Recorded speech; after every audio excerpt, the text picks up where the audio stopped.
Pardon. You know, actually, I think I'm in no mood for games right now. How much longer are we to be kept here? Are we to simply watch as Paris burns from afar? The rabble are rioting. This is the price to be paid for spoiling the masses. You don't understand, Gabrielle. The king sent us here long before the city went up in flames. He knew what was about to transpire. I think he is somehow involved in these events. Oh, come now, Marie. True, he can be misguided and somewhat short-tempered at times, but he's no Nero. Then why have we been given no news for so long? Les enfants, Gabrielle. The children. They'll soon be out of harm's way. I am most certain of it. Monsieur Cléry will take good care of them. For now, at least, we are safe. Safe? Vraiment? Where are the chateau guards? We are still protected. The king just preferred to use a different sort of guard.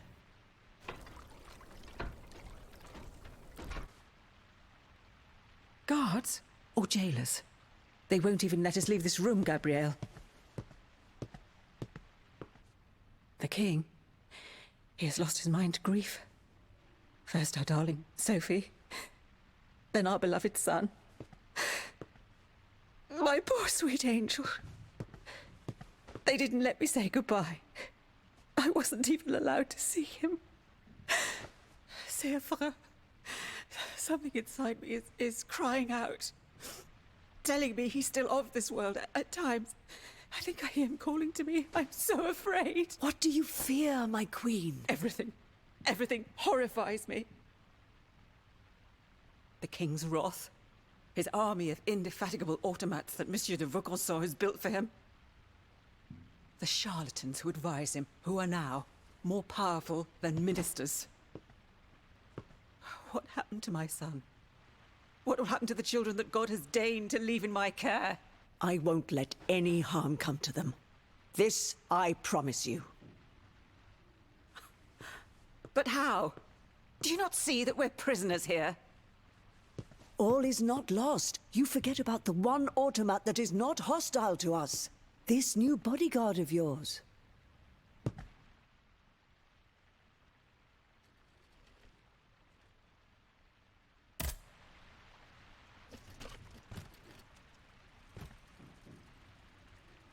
This machine that is now somehow able to speak and understand what we say to it. C'est terrifiant. Yes, but it is loyal to you. That's all that matters. If it managed to escape the chateau, it could be your eyes and ears in Paris. And if, perchance, the other automats were to go after it? You won't attempt anything foolish. I cannot lose you, Gabrielle. Not now.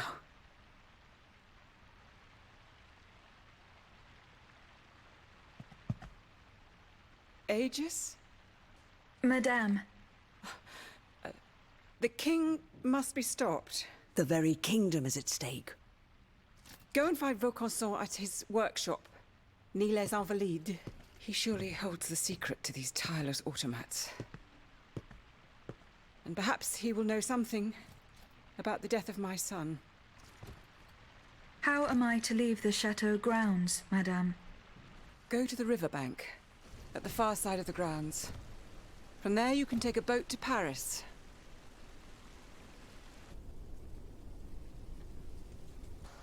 You wanted to find Vaucanson? Vraiment? What if he is the one who is responsible for this unrest? What Vaucanson has done, ma chère, only Vaucanson can undo.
The Swiss Guard, killed by the automats that replaced them.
This boat will take me to Paris.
This boat will take me to Paris.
Someone hid upstairs. I just need to find a way in from the outside.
should work.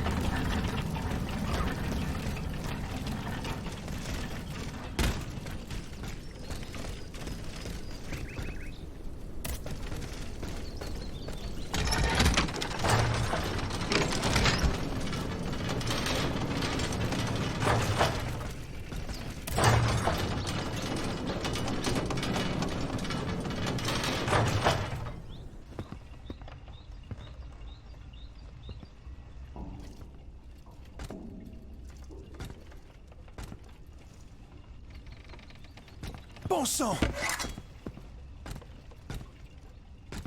Peace. I was given orders to come here. An automat that talks. Ah, mais je te reconnais. You're Vaucanson's dancer. I saw you perform in Versailles when you were first presented to the Queen.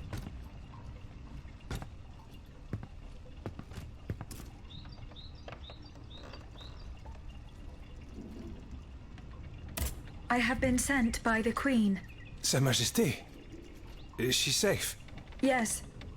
She is at the Chateau de Saint-Cloud. It is guarded by machines. Machines? What has become of the guards? There are no longer any human guards. His own troops. He's no better than a rabid dog. I must find Monsieur de Vaucanson.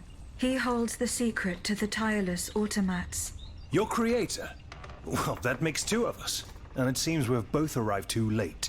He must have gone scurrying back to his master. I was only able to find this note written in his hand. It's nothing of any use, though. Only one thing's for certain. Wherever he went, he didn't take his horseless carriage. He left the key. There are machines wreaking havoc on the esplanade. So I saw, yes. And a little too closely for my liking. It's a miracle I escaped alive. Just by les Invalides, I saw one take a volley of gunfire, halt for an instant, then carry on as if nothing happened. But no machine, however resilient, is indestructible. These automats must have a weakness. Some vital axle or gear that we can target. I don't suppose you would know, you who share their nature. No. Blast. That is unfortunate. I scoured the workshop hoping to shed some light on the matter. But to no avail. If only I had listened to the abbot.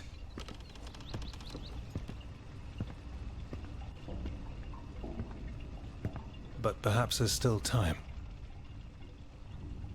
Listen to me. You must find Abbé Grégoire. He knows all about Vaucanson and his machines. Where can I find him? He took it upon himself to carry out a well-intentioned but perilous mission. If he's still alive, he'll be seeking refuge at the Société des Amis des Noirs on Place Saint-Méry, not far from Les Halles. Here, take the key to the carriage. It'll no doubt be of use to you. I must attend to a matter of the utmost importance. If my officers are to be believed, the people in arms are calling for the Marquis de Lafayette as their general. And it is my duty to answer their call.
Happy birthday, my sweet daughter.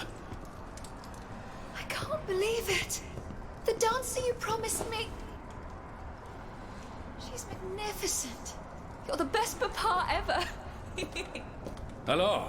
Tell me, will you give her a name?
So, I put it to you that the fact that the society is in need of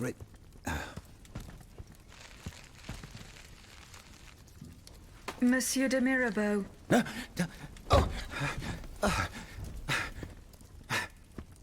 The demon can speak? Speak, then! Has my time come?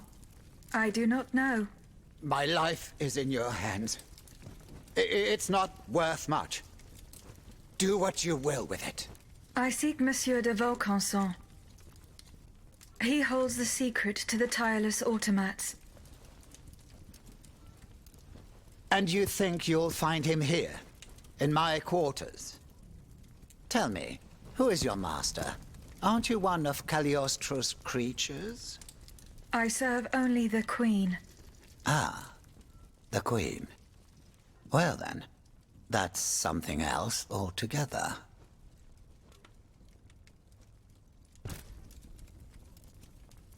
I found this message in Monsieur de Vaucanson's carriage. He didn't receive it. That is most worrying. Eugène and I are old friends. I was hoping he would be able to tell me what the deuce is going on. Of course, I doubt he had a hand in this odious display of force, but he spent years in service to the king and his projects. Projects whose macabre ends we're only now discovering. Where could Monsieur de Vaucanson have gone? How should I know? The situation is dire out there. Everyone is taking shelter wherever they can. Let me think. I know that he and Monsieur Bailly, the astronomer, are close. Perhaps Monsieur Bailly knows more? Where can he be found? He must have taken refuge in his observatory at the Louvre. Otherwise, I doubt he is still alive. He and his associate Lavoisier, the astronomer and the chemist, They were once the pride of the court, but have fallen out of favor. Too close to the common people, it would seem. It's as if only Vaucanson managed to stay in the king's good graces. Sic transit gloria mundi. Who is this Cagliostro? You feign ignorance. I do not know. Then you should know that Cagliostro is the king's right-hand man. He claims to be a magician, and he is a self-styled count. A charlatan who is more powerful than a minister. Precisely. I've heard the most troubling rumors about him. He's supposedly the one who enabled the king to breathe life into these killing machines that no key need wind. I admit it sounds highly improbable, and I wouldn't believe a word of it if I didn't have proof standing right before my eyes. Now that I think about it, as you can see, my servants have all abandoned me, and I will soon follow their lead. Those poor people hoped to escape the city while there was still time. À dire vrai, I fear I shall never see them alive again. Before she left, the housekeeper gave me this key. It opens the gate that leads to the Louvre, if you are foolhardy enough to attempt it.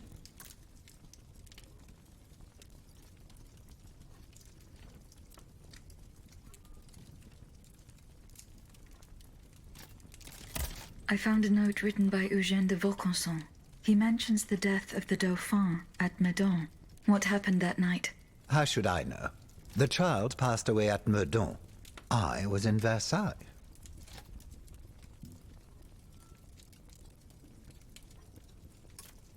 Besides the king and Monsieur de Vaucanson, who else witnessed these events? Well, if they followed protocol, Monsieur Lemonnier, the first physician to the king, he must have performed the autopsy on the child. Where can I find him? He lives in Versailles, near the chateau. But he has a practice here in Paris, en rue Saint-Thomas d'Enfer, in the quartier Saint-André-des-Arts. Eugène de Vaucanson told you nothing?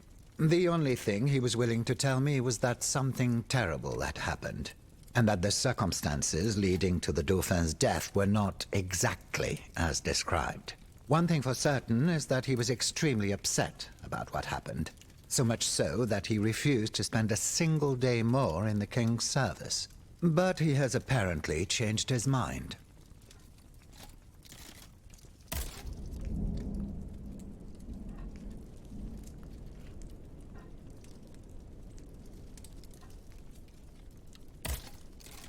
Eh bien? Have you seen Monsieur Bailly? No, not yet. You must. He's probably hiding in his observatory at the Louvre. Perhaps he'll be able to tell you where Eugène de Vaucanson can be found.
No one, not even the king, can stop the representatives of the people from continuing their work.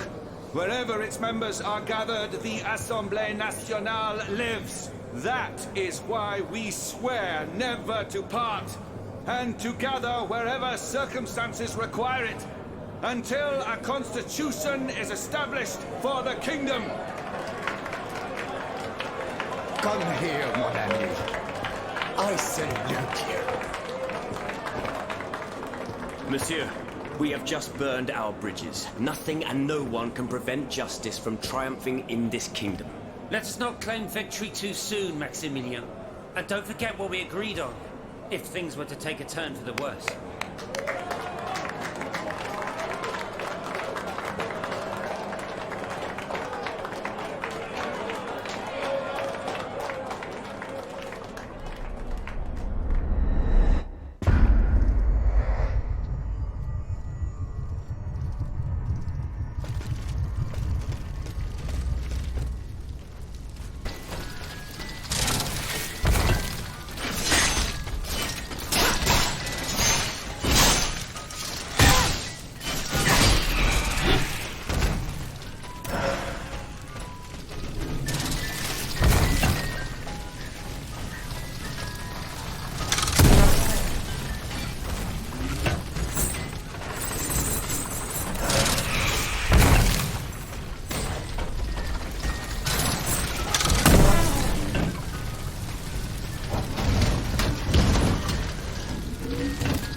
His Lordship the King's brother has answered my message. He has agreed to see me, despite the circumstances.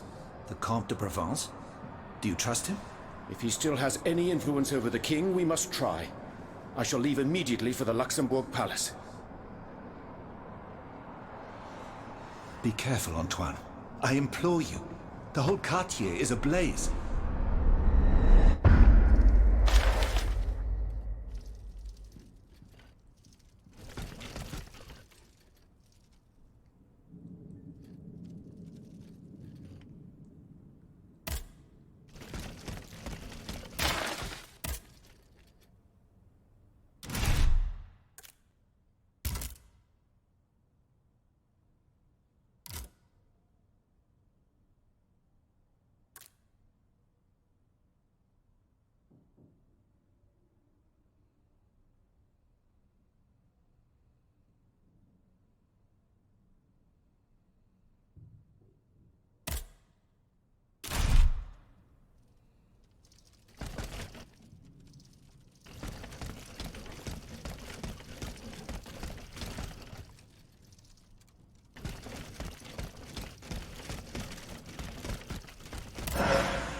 Monsieur, this is the last time we shall meet.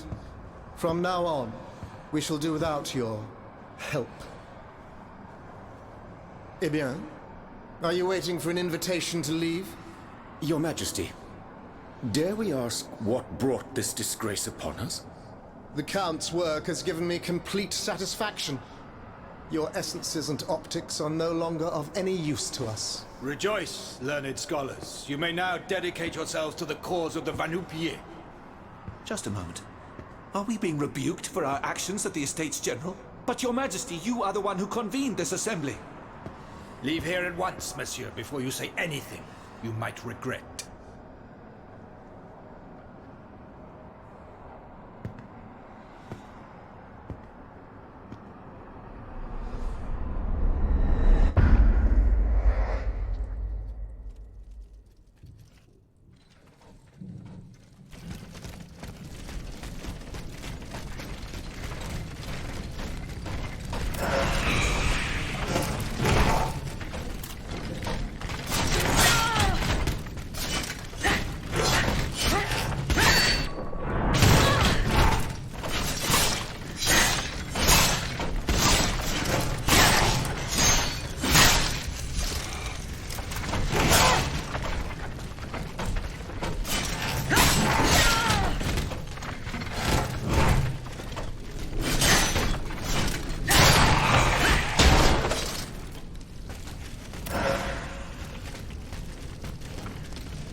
horde of assassins.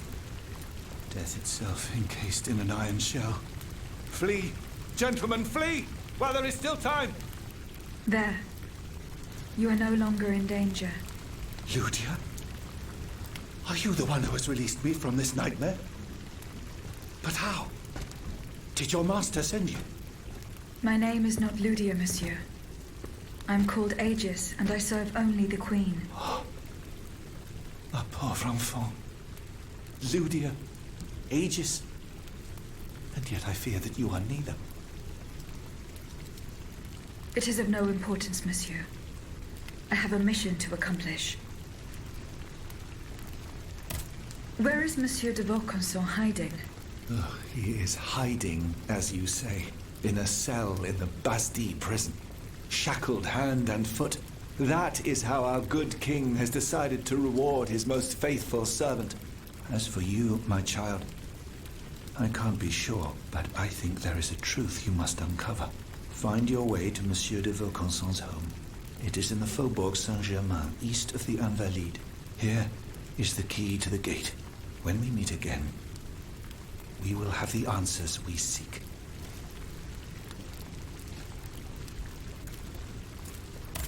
Your colleague, Monsieur Lavoisier.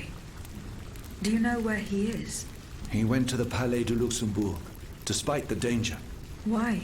He hoped to convince the Comte de Provence to speak to his brother, the king, and have Eugène de Vaucanson released from prison. But he hasn't been seen since, nor given any sign of life.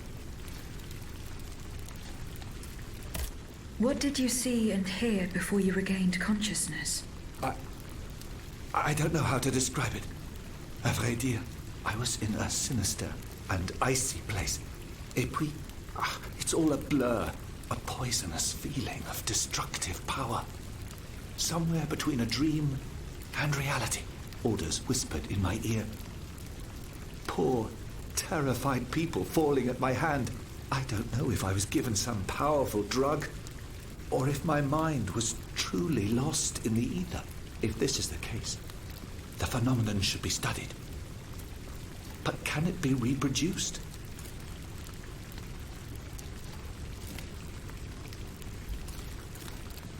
For now, I will attempt to reach the safe haven where those who oppose the king swore to gather, in hopes that any of them escaped the massacre.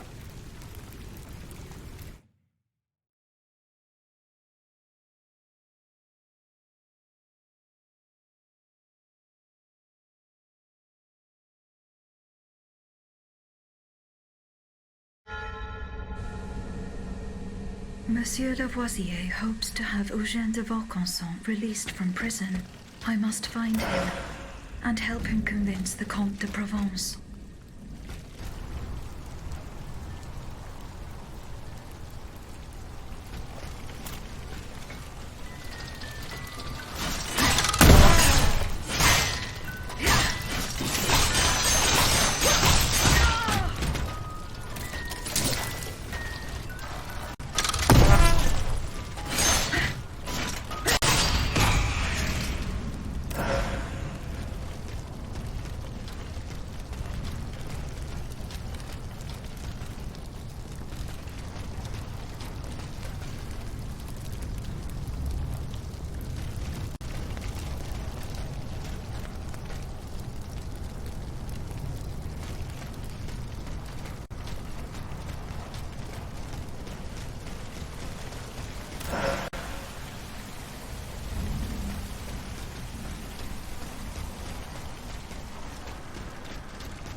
Monseigneur?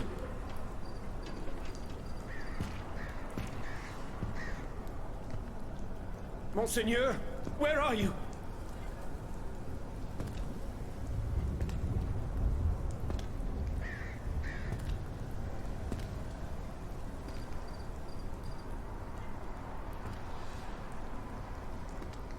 Seize him! Cagliostro, may you burn in hell! Lock him up!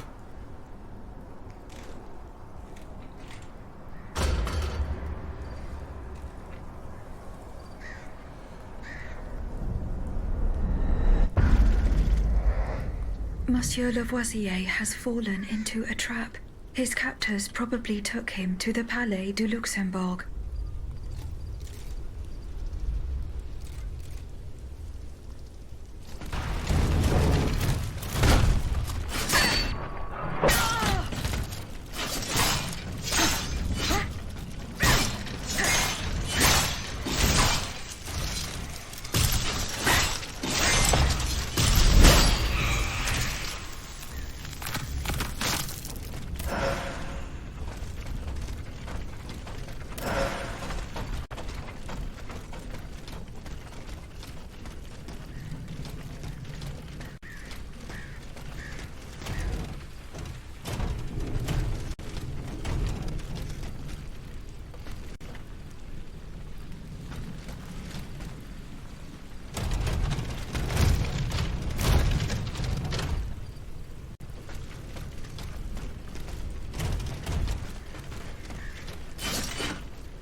I've been so naive.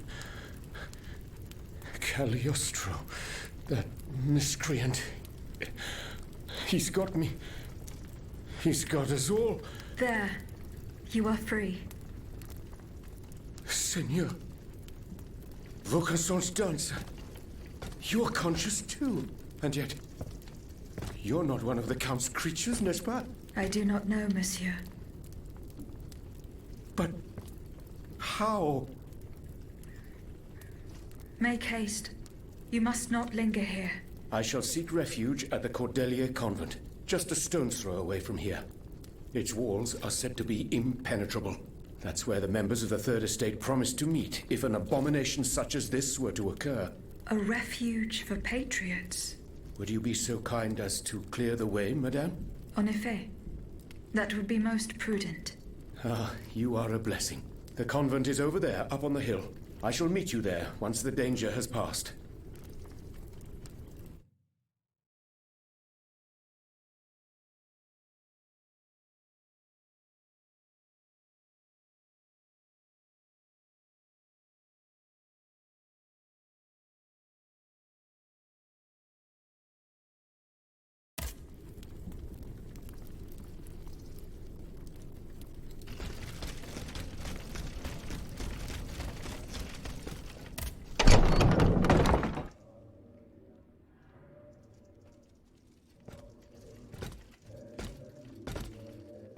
Ah, my pet automat returns. Pet?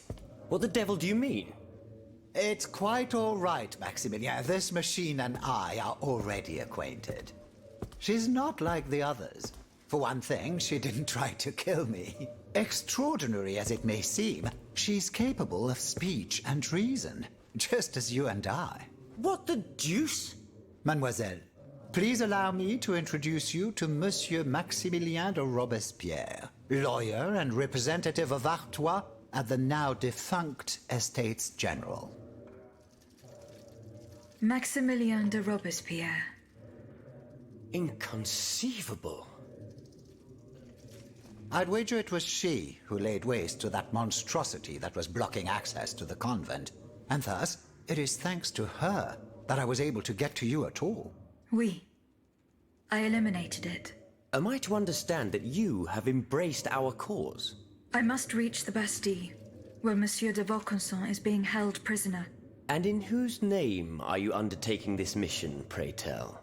I obey the Queen. Ah bon? So the Austrian has turned against her husband.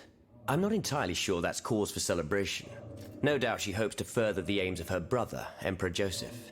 With all this turmoil, she could very well hand him the country. In any case, madame, you must know that you have no chance of reaching the Bastille. It seems every effort has been made to restrict access to it. It would seem that the king is keeping his most treasured possessions there. I must complete the task that has been given to me. Your obstinacy changes nothing, madame. Who knows, perhaps in time an opportunity will present itself.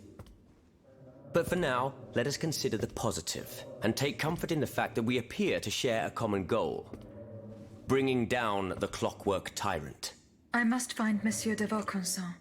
He holds the secret to the tireless automats. This is surely true, and when the time comes I will help you to reach the prison. Je vous le promets. But right now, the people are broken, counting their dead. They can but hide and pray they'll survive. Soon, however, those who bear love for their country in their hearts will be ready to fight again. We must prepare this uprising without delay.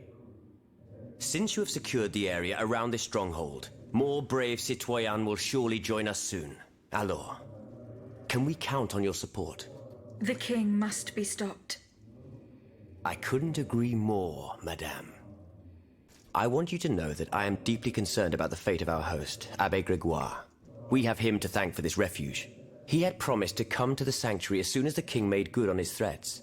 But I got here first and found the place deserted.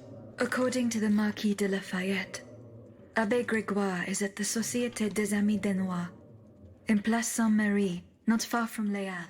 Well, have you made sure? What are you waiting for? The abbot is the soul of our assembly. He is the only thing that can keep us together, despite our differences.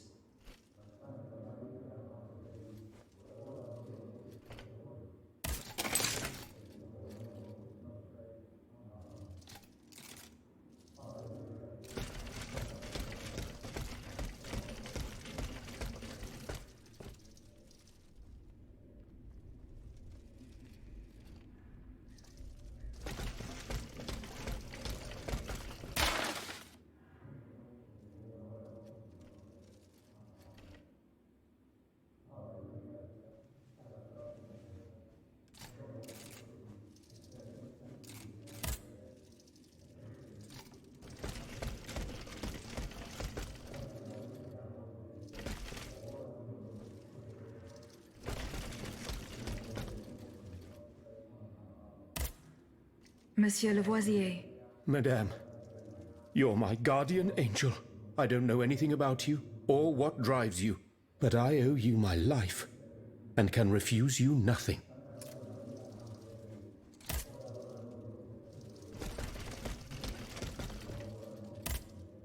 What news, madame?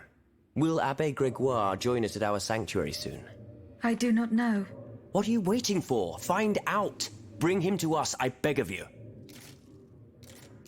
Were you present when the Estates General was dissolved? Oui, madame. I had a front row seat. I witnessed what it cost to defy the crown. We laid bare before the king the abject misery of his subjects. It was more than he could suffer. So he had the people's representatives dispersed by means of bayonets. At least we only had to contend with soldiers made of flesh and blood.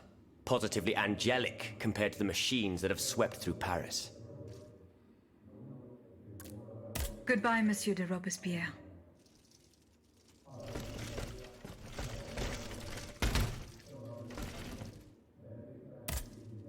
Monsieur de Mirabeau.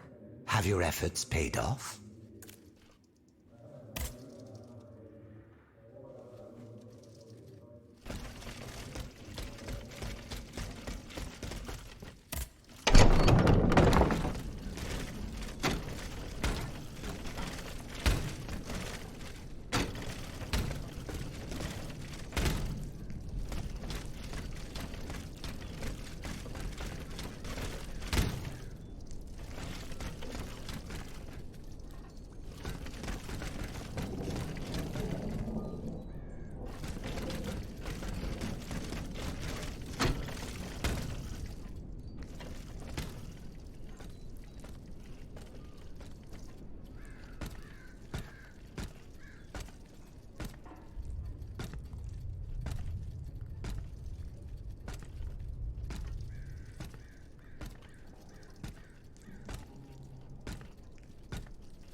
Stop!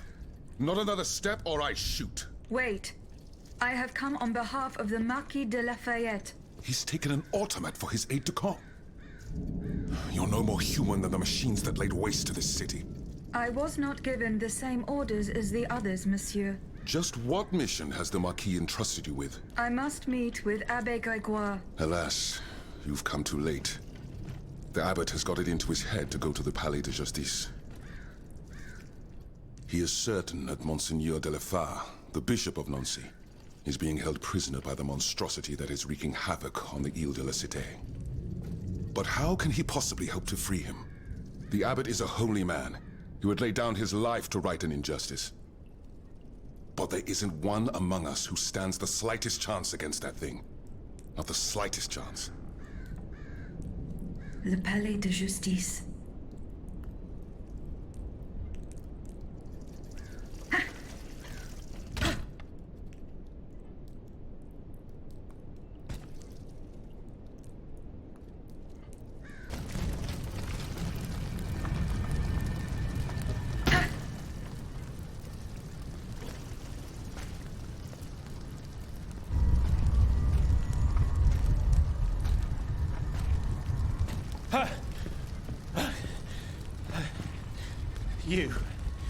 You were made of neither flesh nor blood.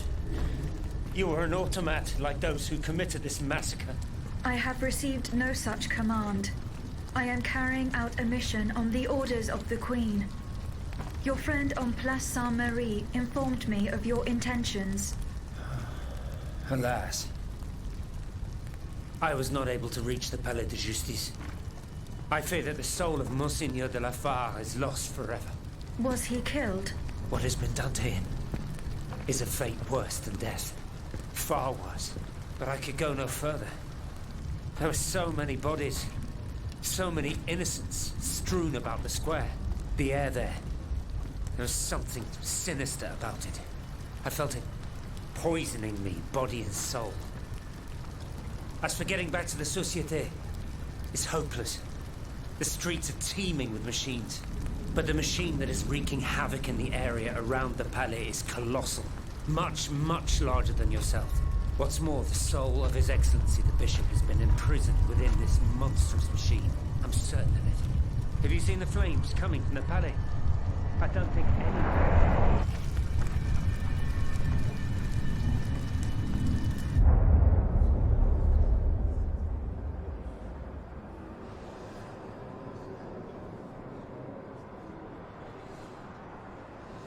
I, Henri de la Fare, Bishop of Nancy, ask the Lord to bless this assembly and watch over this meeting of the Estates General.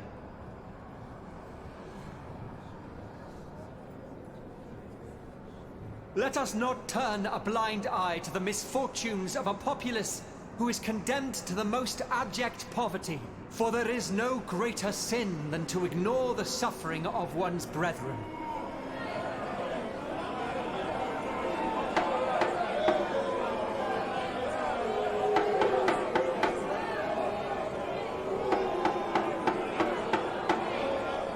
The wickedness of the court is an insult to the misery that reigns in our lands.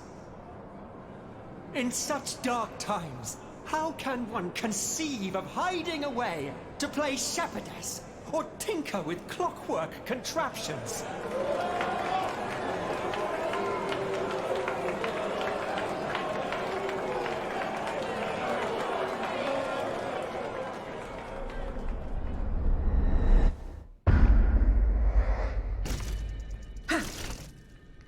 Mon Dieu, what happened? You stopped moving. I feared you had broken. I do not know. I only touched this ring. Monseigneur de la Fare's ring. Pardonnez ça. Whoever you are, help him, please. Lord, let not that his soul be forever lost. Make haste, I beg of you.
Is gone. All that remains is the massacre.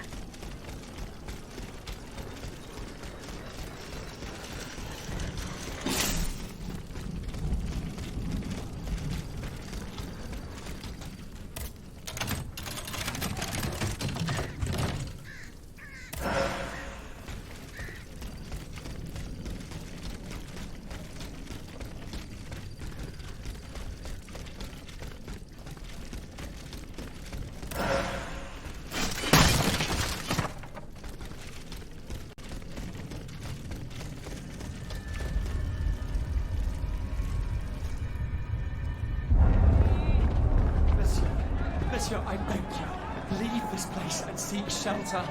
I have seen these machines in action. I know all too well their capabilities. I implore you, vous n'avez pas une chance! S'il vous plaît, heed my words, flee! We must leave this place, Monseigneur. There's no time.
Flee!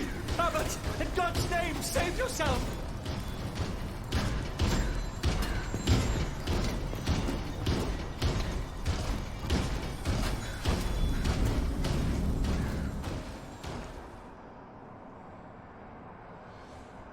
Take this to the clerk's office at the Châtelet.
ora pro nobis peccatoribus nunc et in ora mortis nostrae.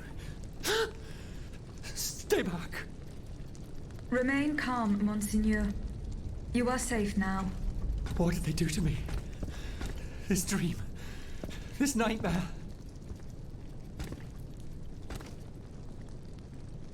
What nightmare, Monseigneur? It was terrible. I was but a shadow among shadows. There was so much anger, despair. How long has it been? A day? A year? Oh, fire! There were flames everywhere, and death! The suffering I was forced to inflict! Oh Lord, what have I done? Is this the hell that awaits our immortal souls once our time on this earth has ended? If this is true, then how are we to go on living with nothing to hope for, nothing to believe in? How were you captured, Monseigneur? I was with Abbé Grégoire in Place Dauphine. We'd gone to speak with the volunteers of the Garde Nationale. We implored them not to take up arms against the King's machines. Alas, they refused to heed our words, and we had to leave in great haste. After that, mon Dieu, I can't remember a thing. Those poor people. These automats were truly made in the mold of their master. Ruthless! To think, for just one simple reproach against the court, the king cast me into hell. You owe your freedom to Abbé Grégoire. The good abbot, I tell you, this man is utterly irreplaceable. He has devoted himself body and soul to the mission I entrusted to him. Investigating the king's entourage. In particular, the man who enabled him to create this ungodly army. But, mon Dieu, the notes. What notes, Monseigneur? The notes the abbot placed in my safekeeping. Those heretics took them. I know where the documents can be found. I must go to the Châtelet prison. What shall I do? Where will I be safe? Go and join the abbot at the Société des Amis des Noirs. The way is clear for now, but you must go quickly. More automats will be here soon.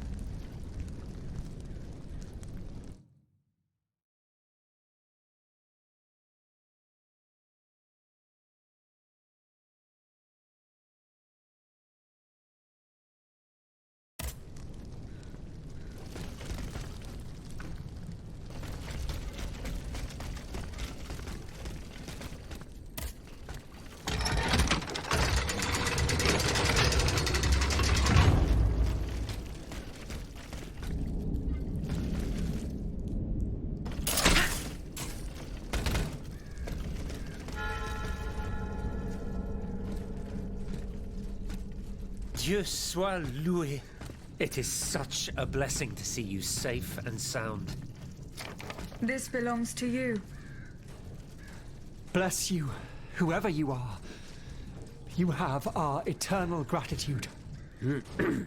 I believe you've met Monsieur Julien Raymond from distant Saint-Domingue. He's one of the most eminent members of our organization. And you? Mademoiselle? What should we call you? My name is Aegis. Ah, yes. The Aegis. The mighty shield and scourge of Zeus. I wonder... Earlier, by the Pont Neuf, when you touched Monseigneur's ring, can you explain what happened? The ring called to me. It compelled me to reach out and take it. Come now.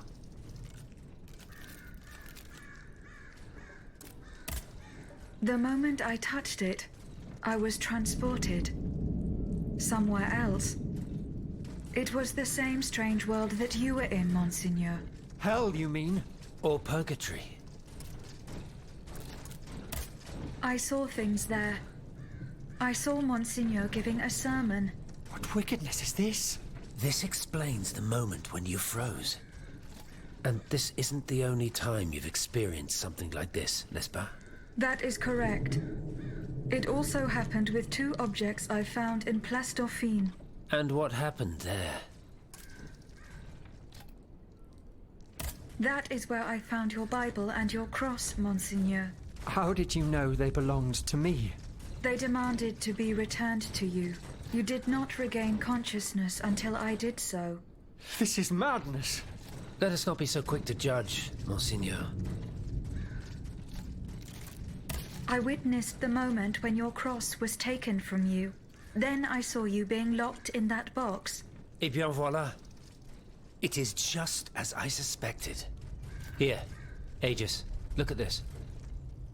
Over the course of my research, I unearthed this ancient document.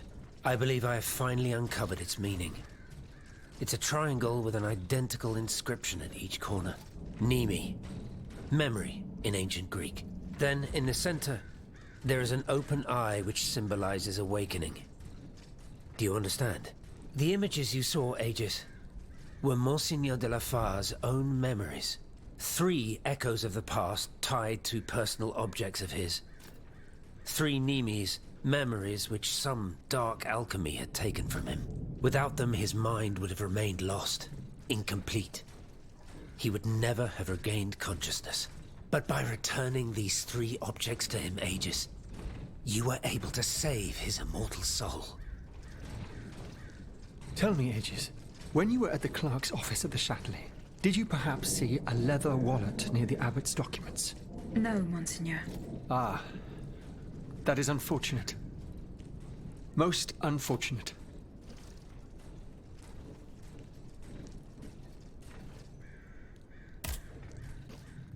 Monseigneur? That other world where you were held prisoner.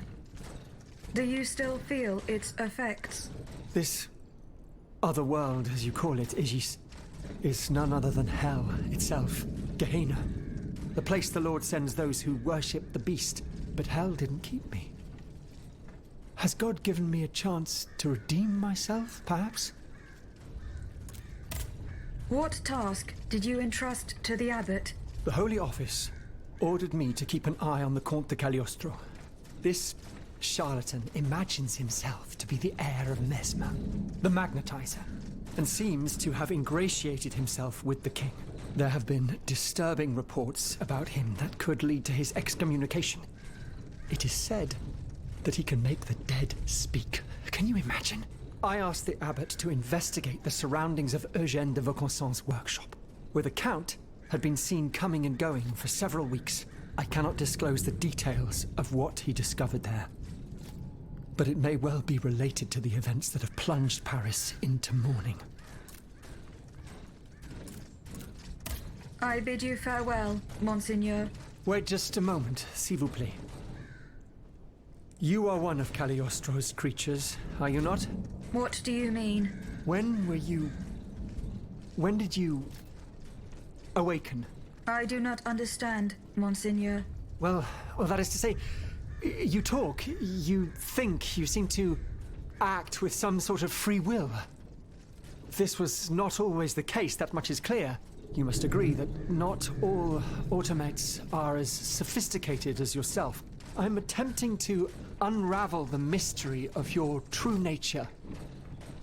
Tell me, what are your very first memories? That is a question I am unable to answer. How strange. In that case, you must surely be able to tell me who taught you what you know. What I know, Monseigneur?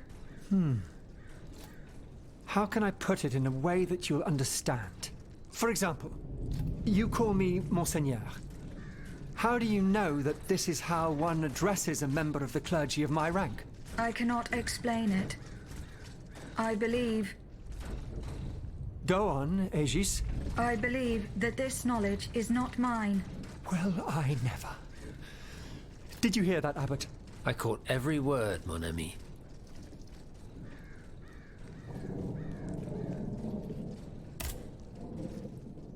Monseigneur?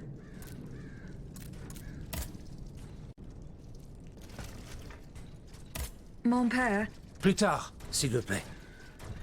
I need a moment alone. I must read over my notes in light of what we have just discovered.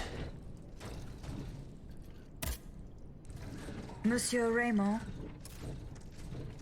what is the aim of this organization? We publish articles and exert our influence on those who are in a position to improve the lot of our unfortunate brethren. Our numbers grow by the day, and we have many illustrious members, such as the Comte de Mirabeau and the Marquis de Lafayette. But it was Monsieur Brissot and the Abbot that founded the group. Good old Brissot. Shouldn't he be here by now? Yes, mon père. He should have arrived hours ago. Alas, there's been no sign of him. I hope to God that no misfortune has befallen him. What fate does the kingdom reserve for those with black skin? According to tradition, any enslaved person who sets foot on French soil is freed. This rule is most problematic in the eyes of planters in the colonies, who would seek to maintain their precious labor force. This is why, for the past 12 years, no black people have been allowed to disembark in any of the kingdom's ports. Those who accompany their masters on the journey are imprisoned in the Admiralty's jails the moment they leave the ship. As for those who manage to evade the authorities, they live in fear of the raids carried out by the Marshalsea. Are you not subject to these laws, Monsieur Raymond? I am fortunate enough to have been born a subject of the king through my father, and also to have received an education, and to be wealthy. Naturally, that makes all the difference. You are quite a long way from home, Monsieur Raymond. I haven't been back to Saint-Domingue in nearly 5 years. I left my most trusted men in charge of overseeing my indigo plantation. I came to France with the aim of having an audience with the king. I hoped to convince him to use his automats for agricultural work. I was of the belief that this was the best way to ease the suffering of our enslaved brethren. Alas, it was all for naught. I was only able to get an audience with the Minister of the Navy, and even that was granted reluctantly. Later, when the king convened the Estates General, my hopes were renewed. I saw it as an opportunity to make our voices heard. And then, mon Dieu, what a disaster, Aegis. What a complete disaster.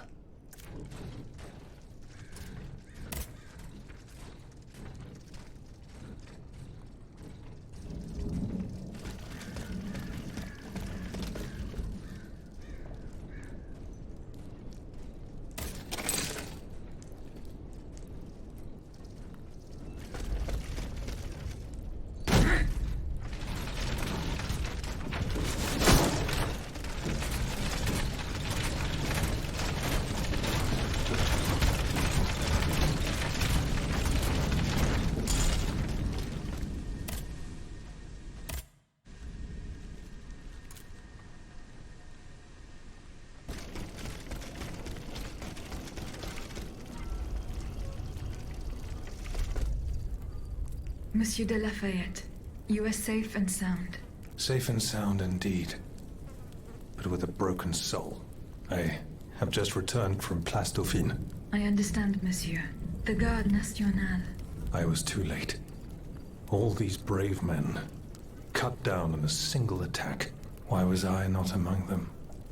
Alas, I am condemned to outlive them, and to witness an even greater calamity. What disaster do you fear, monsieur? It's a highly sensitive matter. I've been waiting in vain for a message of the utmost importance. Can you tell me more about it? Ma foi, at this point, I don't really have a choice. You can speak freely.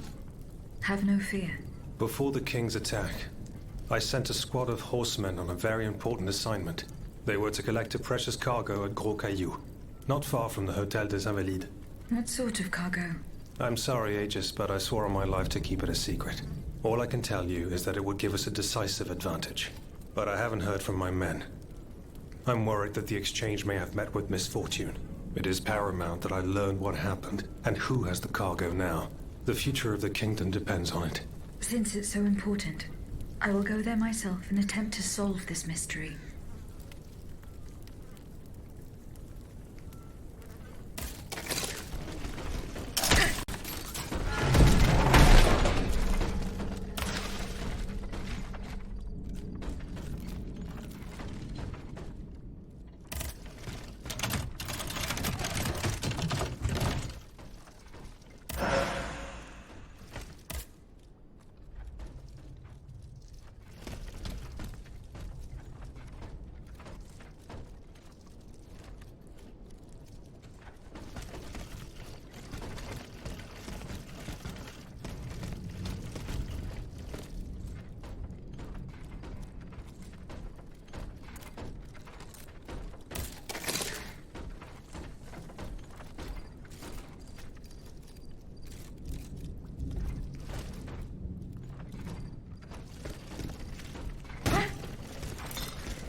Eh bien, Aegis, did you make sure my men managed to collect the cargo? No, I haven't gone there yet. Et alors? What are you waiting for? This is a matter of the exchange was to take place near the Église du Gros Caillou, the town next to Les Invalides.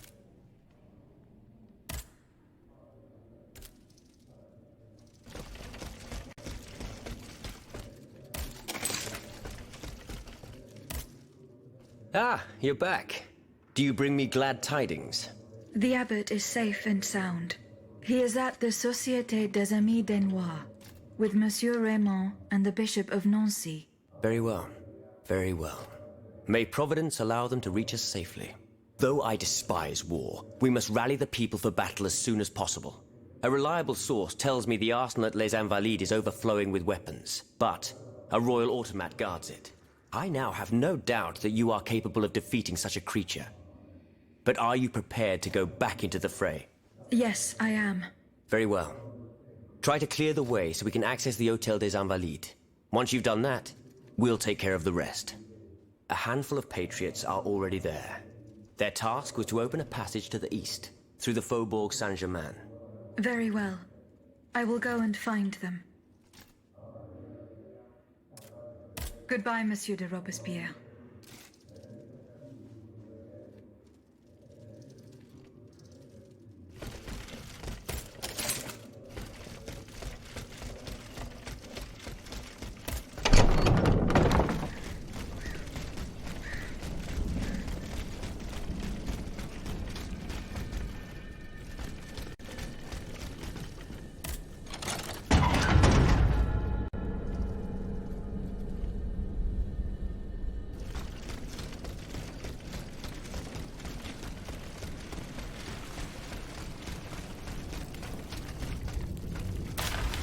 Hiding place in the Luxembourg Gardens. I should keep looking.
Athénaïs, pour l'amour de Dieu, run and hide! What do you mean, Papa? Hurry, I beg you! The Count is at our door. He shall take us away! Good heavens! Don't worry about me. Run, I say. Run!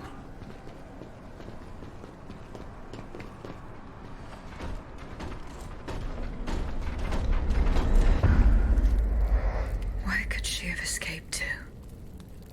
That hiding place in the Luxembourg Gardens. If I could find out where it was, I could track Athénaïs.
after us. You must carry on, I beg you!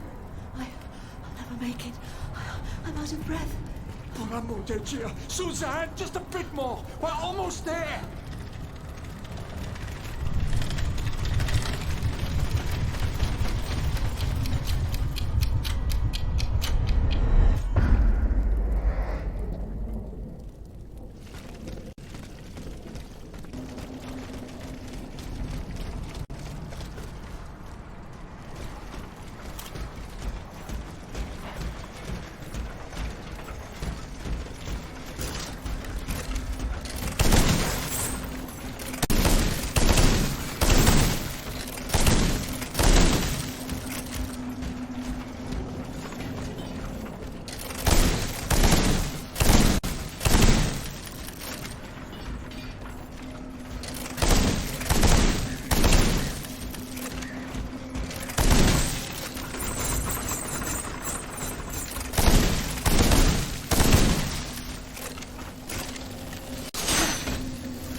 Give way! Right, Susan! It's too late!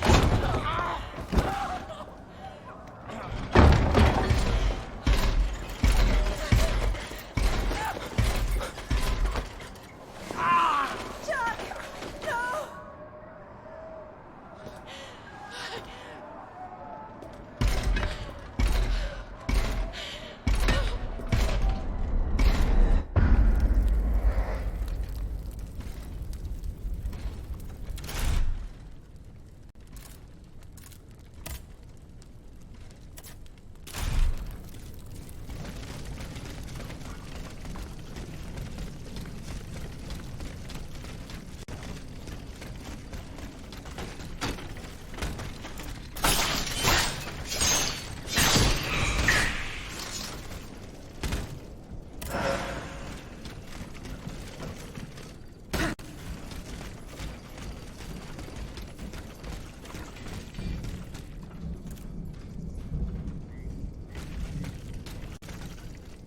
Dieu Tout-Puissant! Madame de Polignac. It's dreadful, Aegis. All is lost. How were you able to leave some clue?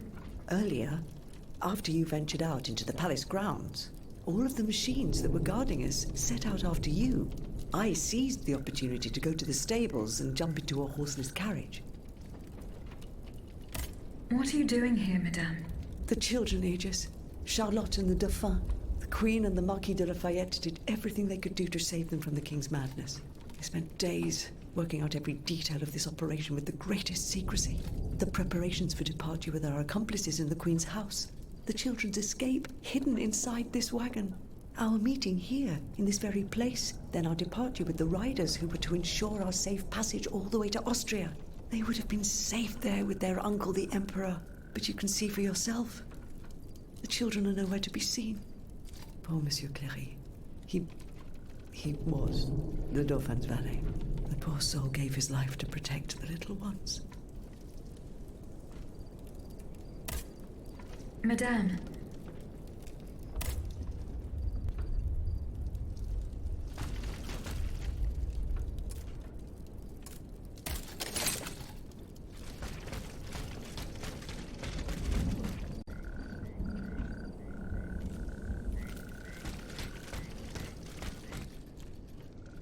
Four horses for 3 men. Someone is missing.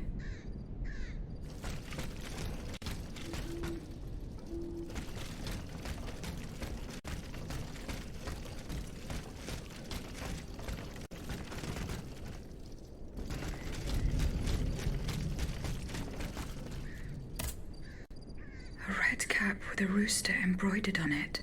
A list of staging posts between Paris and Liège. Perhaps Madame de Polignac will know what this means.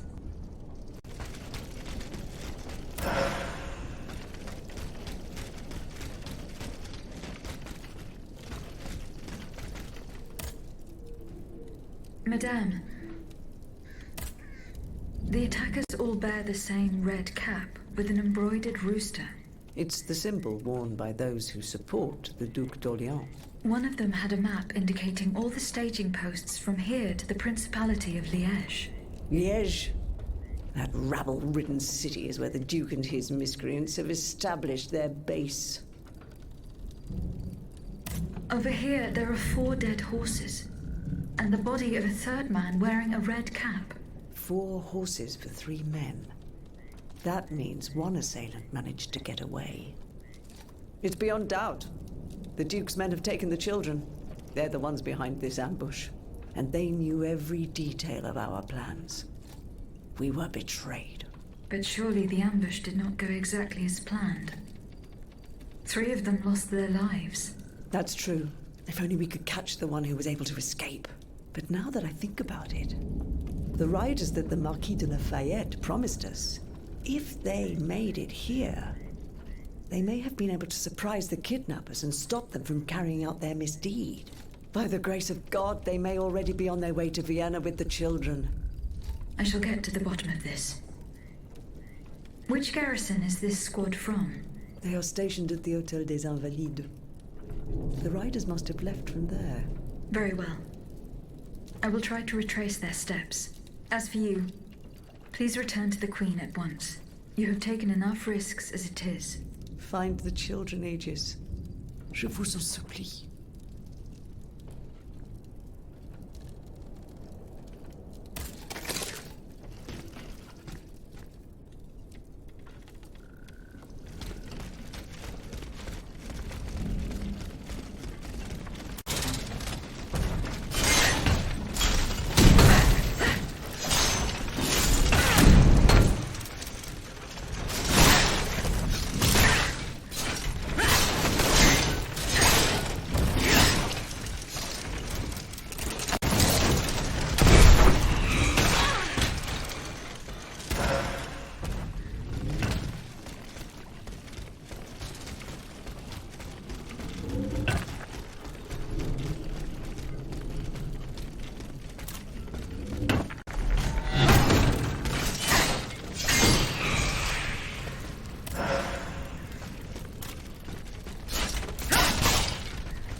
I'm getting closer to Les Invalides.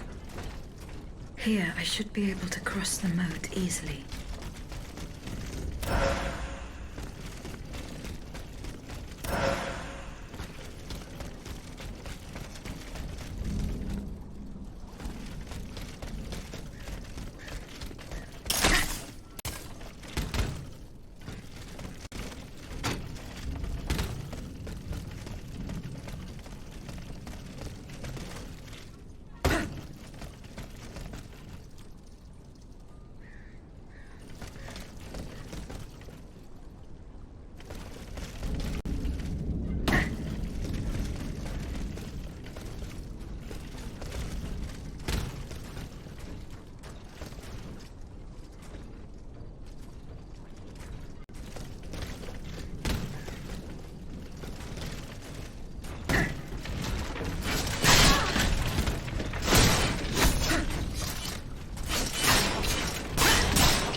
is no longer sustainable, Your Majesty.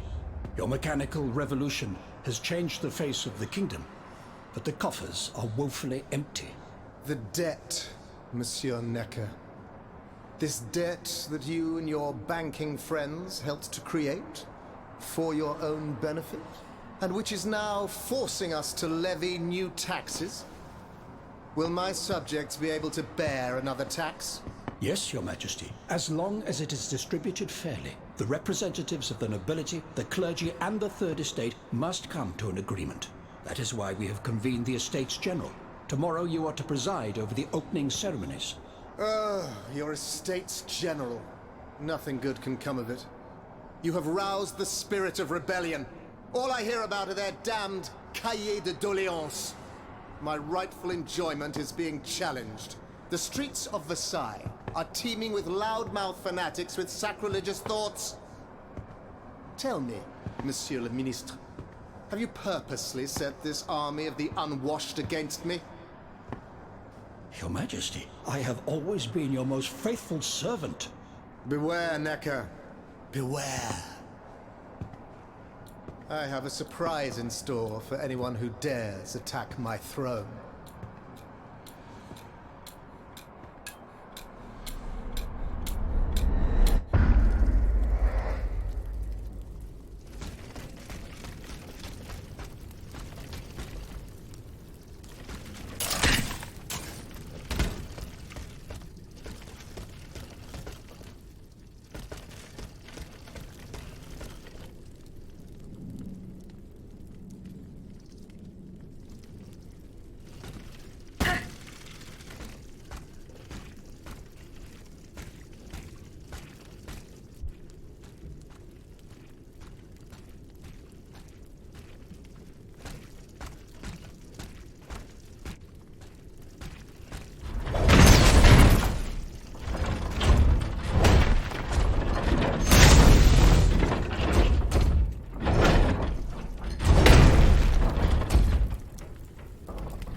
Suzanne, my dear Suzanne, take my hand, please. Don't let them take me away. No. Oh no, this has to stop. I don't want to be tormented anymore. That is not my intention. I have come to rescue you. Rescue me? But what on earth are you? It is of no importance.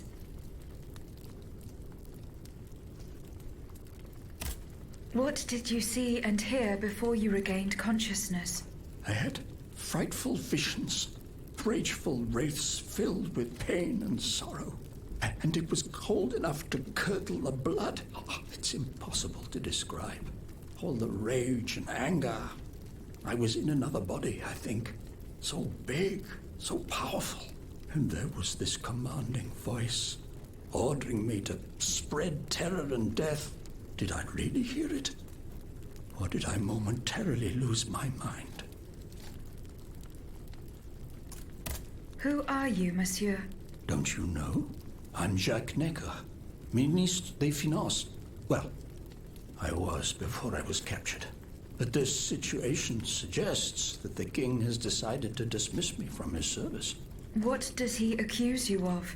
My alleged connivance with the Third Estate, no doubt. And most of all, for having been the first to ask to convene the Estates General. How and when were you captured? When the machines attacked, my wife and I fled our home to hide not far from there, in the Église Sainte-Marie. But we didn't stand a chance against the machines. They overran the nave, wantonly mowing down the faithful. My wife, my poor wife, she wasn't able to escape. I'm sadly convinced of this.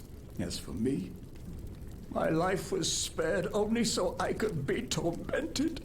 What is the meaning of all this? What will you do now?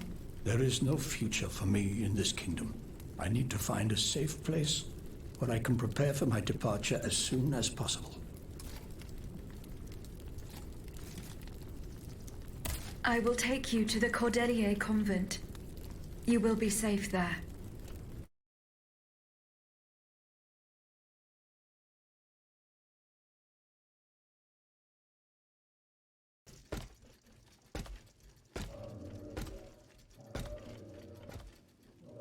À la bonne heure, she's back. Aegis, what a joy and relief to see you again. Monsieur. Welcome to our stronghold. I'm sure that everyone here is aware of the great debt we all owe you. As you can see, the most exhausted among us are growing stronger. While the most determined are already planning our counterattack.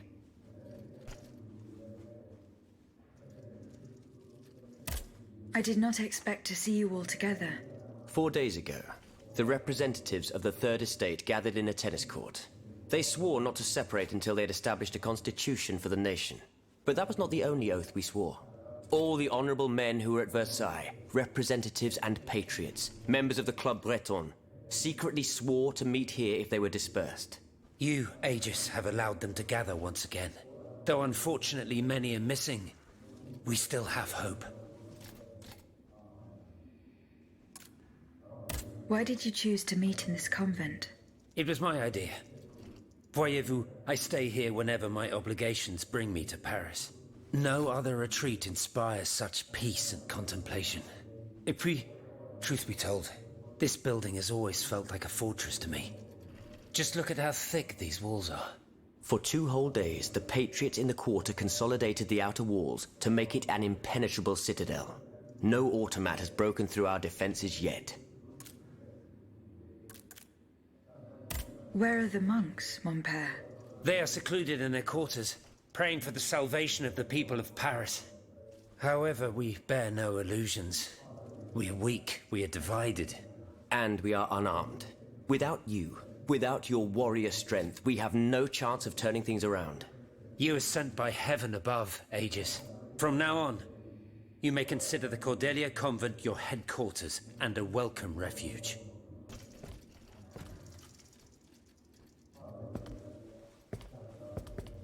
We must speak, you and I, in private, if you please.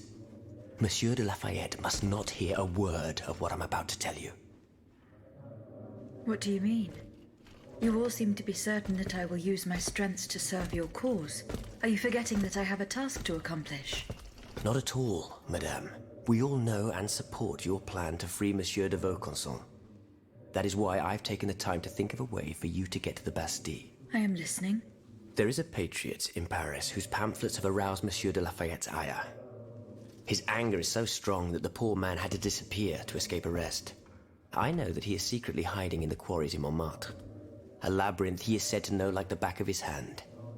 If anyone can help you navigate the obstacles that keep you from the Bastille, it is the elusive Monsieur Marat. Very well.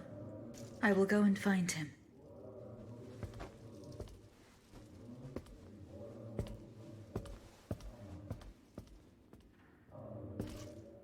Monsieur Necker. I owe you my life, madame. So I am embarrassed to ask you for anything more. Do not fear. You have my full attention. Suzanne, my beloved wife. I cannot bring myself to accept her death. Despite all the evidence, I still hope to see her alive again. I need to be sure. Mon Dieu. What have I done to deserve such a fate? Why has the king sworn to destroy me? And all that I hold dear. After everything I've done for him. My abnegation.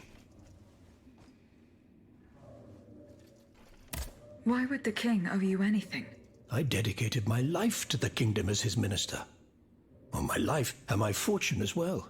I refused to accept any remuneration for my services in order to keep the accounts balanced. And I personally filled the king's coffers with 2.5 million livres from my own private accounts. Bonds in the Caisse d'Escompte, which the king keeps in a tailor-made armoire de fer in the Palais des Tuileries. He stores all his secrets there. I'd wager there's enough in there to sully his reputation 100 times over. You must retrieve these bonds post-haste, madame. They must not be used to allow this madman to build more murderous automats. Do I have any chance of opening it? Don't even think about it, madame. Despite your incredible strength, that safe is said to be impenetrable. It was designed precisely to that effect. I personally never had access to it.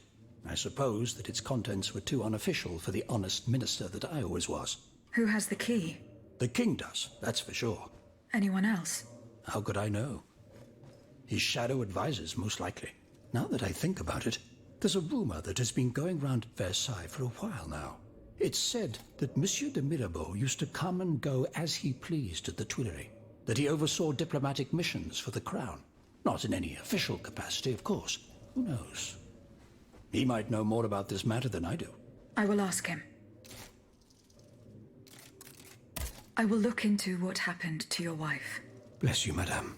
Where should I start my investigation? In the Faubourg Saint-Germain, east of Les Invalides. We were separated in the Église Sainte-Marie, on Rue de Bourgogne. I shall be off. You are the only hope of seeing my beloved wife again, and of foiling the plans of the clockwork tyrant.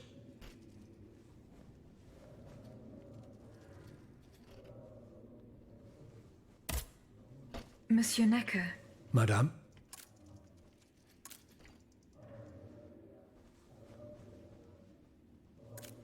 Eh bien, do you come bearing good news? I'm not done in... Don't give up. Remember, that's in the Faubourg. As for the bond...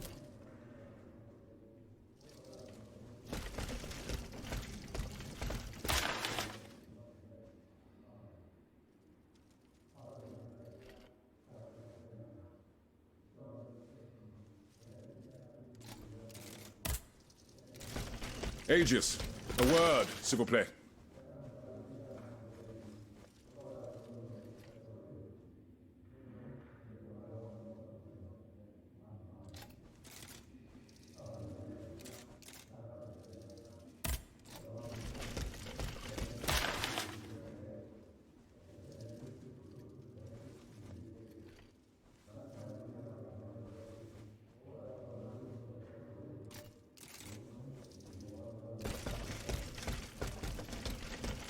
Aegis, a word, s'il vous plaît.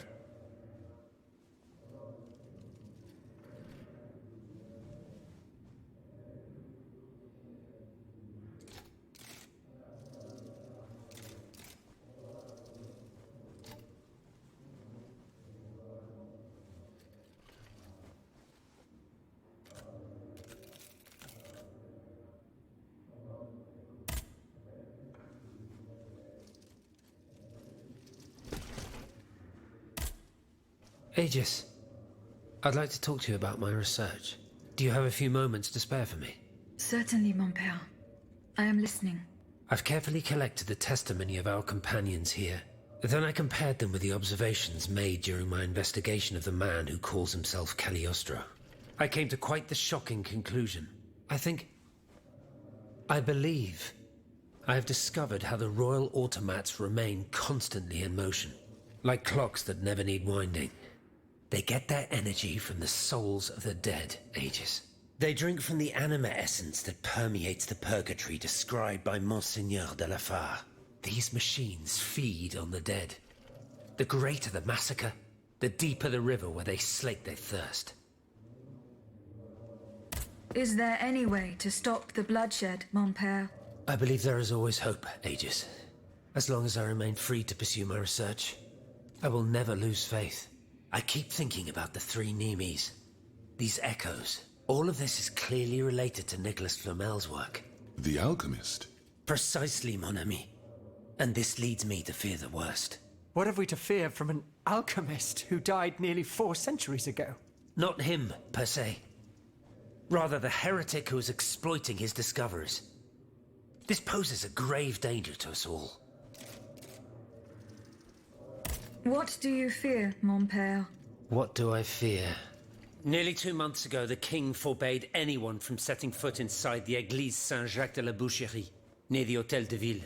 He had the priests forcibly removed. They hardly even had time to save the church's sacred relics. Since then, only our Father in Heaven knows what they've been doing there, hidden away from the people of Paris. Oh dear. Flamel's tomb. My thoughts exactly, Monseigneur. Legend has it that Flamel was buried with his Lapis Philosopherum. What is the Lapis Philosopherum, mon père? The Philosopher's Stone. Where do I begin? No one knows its true nature, or even what it might look like. All that is known is that it is said to grant untold riches and eternal life to whoever possesses it. Its very existence is questioned, of course. But if it's true, just imagine what sinister purpose the king and his accomplices might find for it. We must elucidate this matter at any cost. Where is this tomb? In the church's crypt. The priests always ensured that it remained undisturbed, despite the mystery surrounding it. But now they're no longer there to protect it. We need to know for certain. But how? There are automats everywhere. Aegis. Oui, mon père. Will you help us get to the bottom of this? Did you not say that it was impossible to enter the church? There is perhaps a solution. The penitent's door behind the Châtelet leads to the Quartier de l'Hôtel de Ville. It's only opened on Good Friday, but this year, I had the honor and good fortune to lead the procession. Here is the key.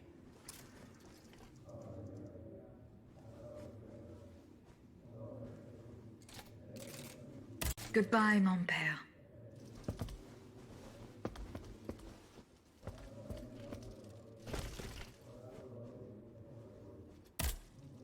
My respects, Monseigneur. I didn't expect to see you again so soon, Aegis. We missed you when we had to leave our shelter at Place Saint-Merry. The path that led us to this convent was not an easy one, believe me. Goodbye, Monseigneur. Allez en paix, Aegis.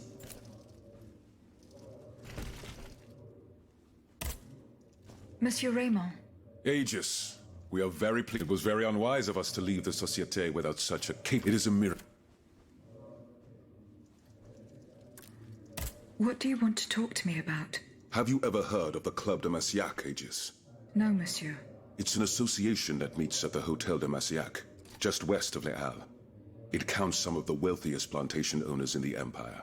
Those from Saint-Domingue and the Petite Santilles, our most formidable adversaries. They are waging a war of influence to keep the slave trade going, and resort to the vilest methods to achieve their ends. They worship nothing but money. Their greed is matched only by their cruelty. Regrettably, my interests occasionally require me to suffer their company. 2 months ago, I was in Le Havre to settle some business with the Admiralty, when I overheard a conversation between two planters from Basse-Terre. If they are to be believed, The Club de Marcillac is plotting to create sleepless slaves, des esclaves sans sommeil. Those were their It's hard to say what this could possibly mean, but I fear they plan to administer some foul drug to their slaves to force them to toil day and night, without rest. Our organization will not let these poor souls endure such a hell. Aegis, we must look into this. It is a matter of great urgency. You speak of greed, Monsieur Raymond. But could you enlighten us as to what makes you any different from the planters you condemn? What exactly do you accuse me of, Monsieur de Robespierre? S'il vous plaît, do tell. Do you not also exploit the labor of these poor souls yourself on your indigo plantation? I fight every minute of every day to improve their condition. No one would have the audacity to deny this. If that's the case, then why wait? Free them. You preach abolition, yet you continue to line your pockets at their expense. The truth is, you refuse to upend the established colonial order because your entire fortune depends on it. It's easy to criticize from atop Mount Olympus, Maximilian. You know nothing of the realities of Saint-Domingue. What would happen to all these people if I freed them tomorrow? Without an education, without a livelihood, I would be condemning them to the most abject misery. No. I must act with both compassion and realism. Any reform, revolutionary or not, must be taken step by step, with moderation and prudence. This reform is not so difficult. I've begun it myself at La Belle Gabrielle, my plantation in Guyane. There you will not find slaves, but workers who earn a weekly wage. And my plantation is... Ah, yes, profit. Because that's... Monsieur, calm yourselves. I implore you. Now isn't the... What Monsieur Raymond has related to us is extremely worrying. We must find out more about this plot to create sleepless slaves as quick... Aegis, you are the only one who stands a chance of making it to the Hôtel de Marcillac alive.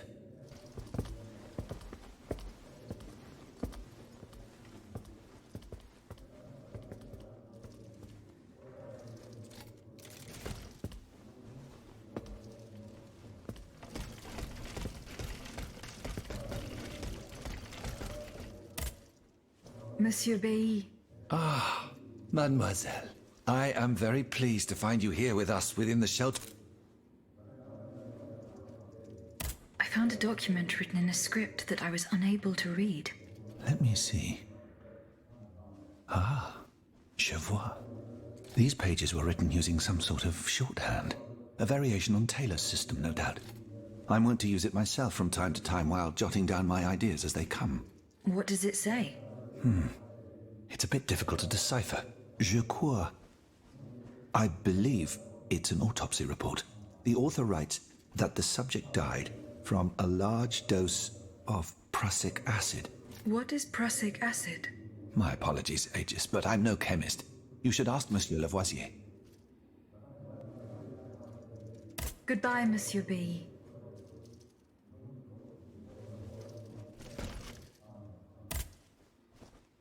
Monsieur Lavoisier. What can I do for you, Aegis? What is prussic acid?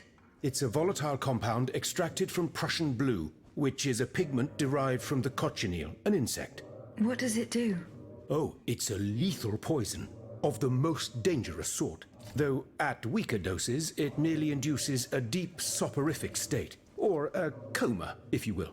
A deadly poison. Aegis? Is everything all right? How do you intend to counter the King's actions? Unfortunately, we don't have the upper hand. For now, we can only hope to protect ourselves from him. I am convinced that something is afoot. Something that could destroy all our hopes in an instant. You have my full attention. You should know that I am a Gunpowder Commissioner. As such, I oversee the provision of gunpowder to the kingdom's arsenals, l'Arsenal de Paris in particular. For the past 2 days, a large quantity of gunpowder from Marsangy has been sitting near Les Invalides. It's in a warehouse by the factories, but the men I sent to take possession of the cargo and transport it to the Arsenal have gone missing. Do you realize what this means? The gunpowder could have fallen into our enemy's hands. It's possible. One thing is certain. It's enough to destroy half of Paris. Whether it is still in the warehouse or has fallen into the wrong hands, we must find it urgently. Then, if possible, we must neutralize it. How? Simply by placing it in contact with water. Nothing could be easier in theory, but we must find a way to flood it. Flood the gunpowder? You're out of your mind, Lavoisier. We're in the most desperate of situations and you want to deprive us of such a valuable resource. What will our cannons use once we have formed our army of patriots? Your army, Marquis, is presently but a figment of your imagination. I see. So you're one of those men who would sound the retreat before the battle has even begun. I will go to the warehouse. Once I have located the powder, I will decide what to do with it. Goodbye, Monsieur Lavoisier.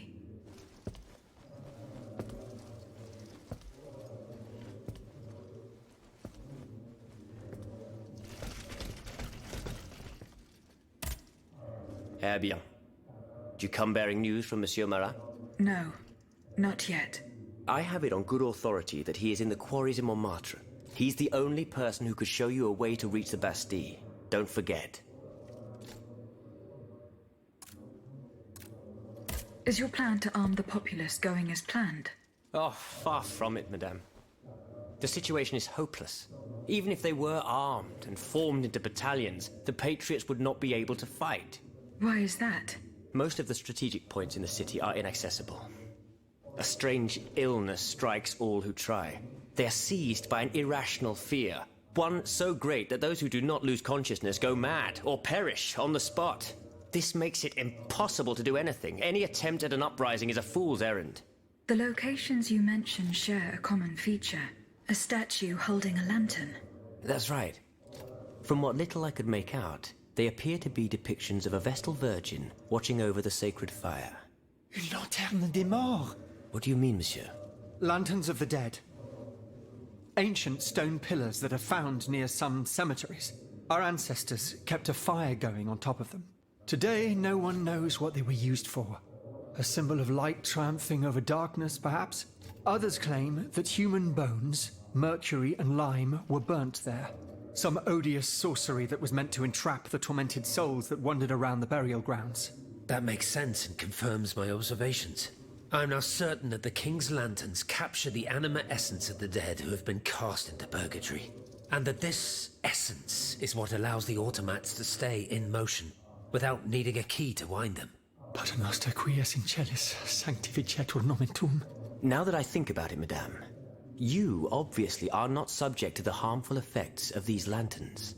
No, au contraire. When activated, these statues reveal an apparatus that allows me to repair myself. It follows that if you destroy these lanterns, the people will be free to fight again. Unfortunately, they are preternaturally strong. Nothing can so much as damage them. Come now, no metal is indestructible. If we knew what these lanterns were made of, perhaps I could find a way to destroy them. Take a look at this ledger, Monsieur Lavoisier. It contains a list of metals. I found it by the factories, near Vaucanson's workshop. Let's see. Steel, molybdenum, very good. Tiens, donc, tungsten and zirconium. This master blacksmith knows his trade. These metals can be used to make the strongest alloy imaginable, as long as you have a fortune to invest. For that, our clockwork tyrant knows no bounds. Well, Monsieur Lavoisier, is there any way to break this alloy? Break it? Certainly not. But a mineral acid could change its structure. Melt it, perhaps. I would recommend sulfuric acid, or vitriol, if you prefer to use its common name. Where can I obtain some vitriol? I had some, but my laboratory at l'Arsenal was ransacked. I can't tell you any more than that. You should ask my colleague, Monsieur Bailly. He uses similar substances in his research.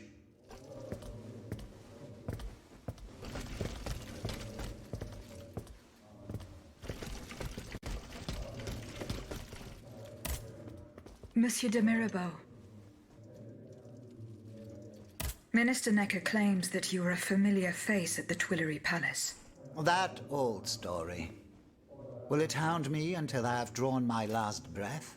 This, madame, is nothing but an unfounded rumor that I am trying in vain to dispel. To what do I owe the displeasure of having to defend myself once again? I must get hold of some documents that are kept in an armored safe in the King's chambers.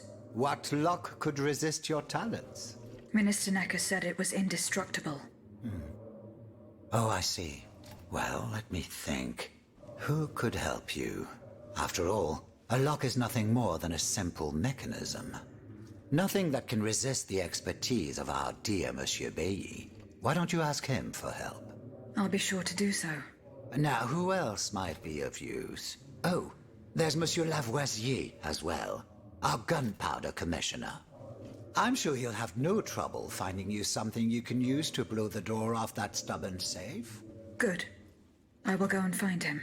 Now, if you'll forgive me, I have an urgent matter to attend to. You are forgiven for everything. In that case, it has been a pleasure, madam.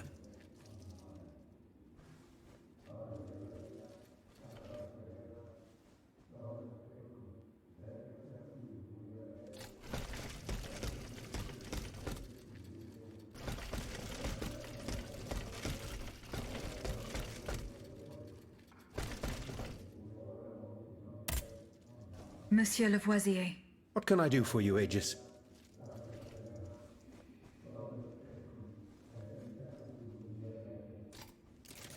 I would like to access the contents of a safe that is supposedly unbreakable. Dare I ask for your help, Monsieur Lavoisier? And how can I be of assistance to you, madame? I need gunpowder to break through the door. Gunpowder? But I don't have a speck of it, mon ami. Do you think I just walk around with explosives in my pockets? Oh. I apologize. It was Monsieur de Mirabeau's idea. Mirabeau? What is this ridiculousness? I suspect he knows full well whatever he's playing at. Where is the animal? So we can ask him what's truly going on. He has left. He had an urgent matter to attend to. Eh bien. I'm sorry, madame. If I could inspect the safe and determine what metal was used in its fabrication, I might be able to find a solution. But given the circumstances, I'm sadly not in a position to help you. I understand. I did not find the warehouse. Vraiment? It's near Les Invalides, not far from Monsieur de Vaucanson's workshop. Goodbye, Monsieur Lavoisier.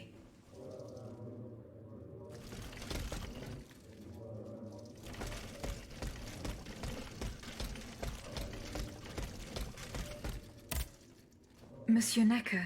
Madame? Goodbye, Monsieur Necker. Monsieur le Marquis. I'm listening, Aegis.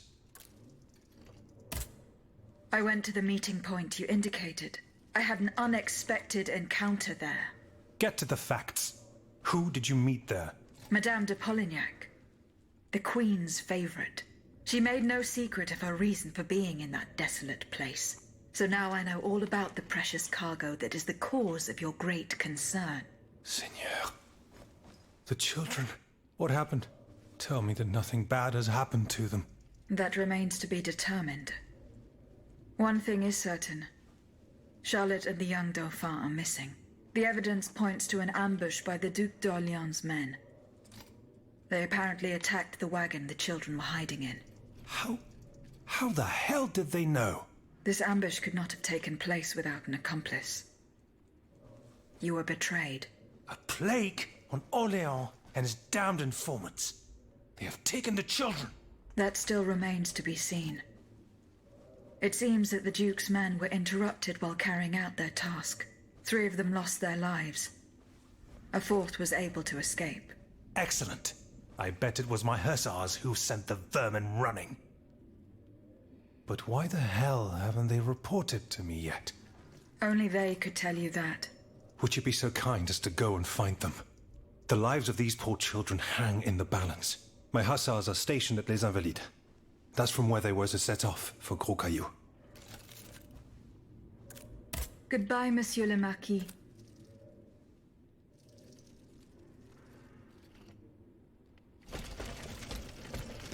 Has anyone seen Monsieur de Mirabeau? How is your research on Nicholas Flamel going?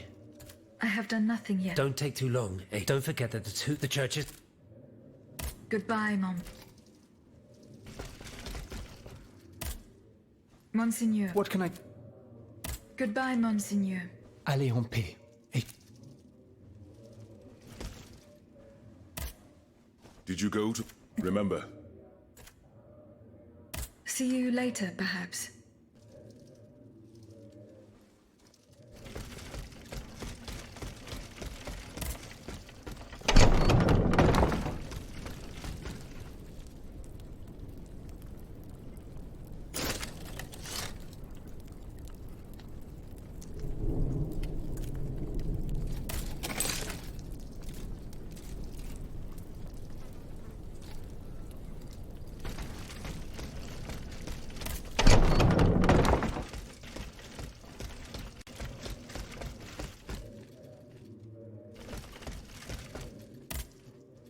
how was your search at the Vaucansons' home? I saw Mademoiselle de Vaucanson running from the Comte de Cagliostro. This letter refers to a hiding place where she often sought refuge. It's in the Jardin du Luxembourg. I know the place. One day, Eugène and I were walking in the Luxembourg gardens when suddenly Athénais jumped out from our hiding place like a wild animal. It was a startling, almost frightening sight. The spot is on the edge of the garden, hidden by vegetation between two statues.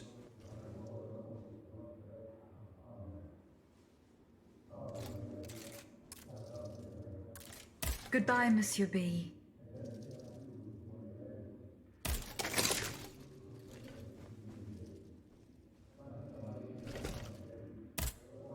Have you located Athénais' hiding place? No, not... Look carefully. Would you happen to know where I could... Sulfuric combined, but I don't know how much we have. You would need to go to the Louvre and take... If you will allow me to. Of course, madame. Here is the key. Goodbye, Monsieur B.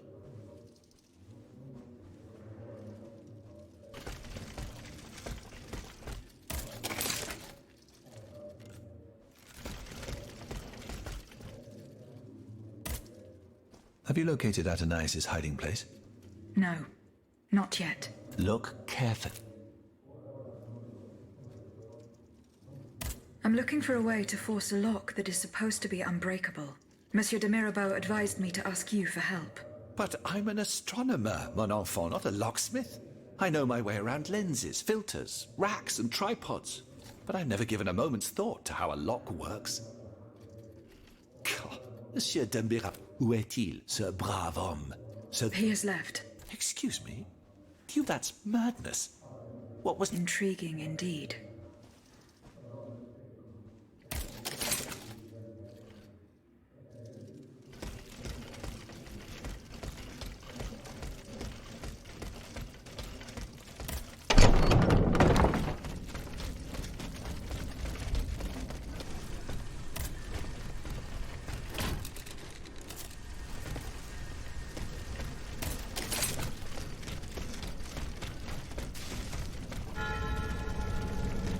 Athénais' hiding place. A fight took place here.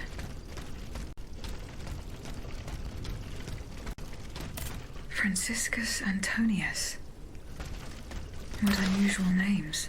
Whose cane could this be? Perhaps the guests at the Cordelier can enlighten me.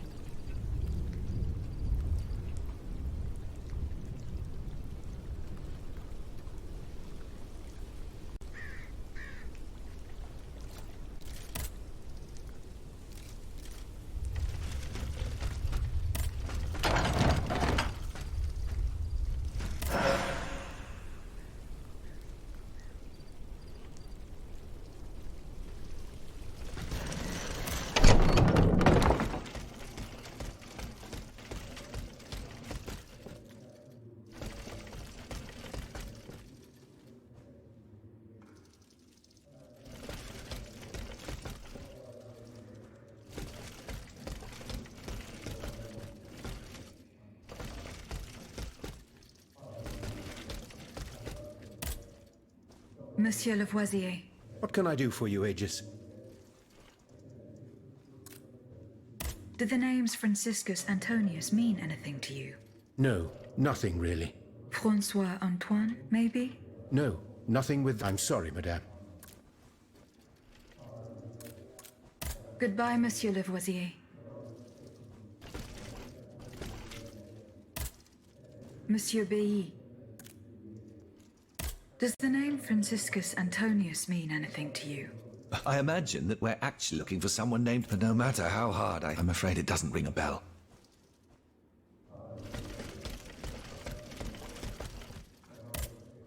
Did you go to the Hotel de Maciat? No, not yet. Remember. I found a cane inscribed. Does that mean anything to you? No.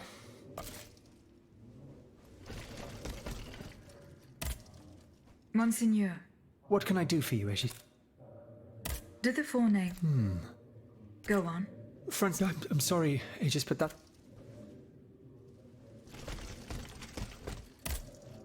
How is your research on Nicholas Flamel?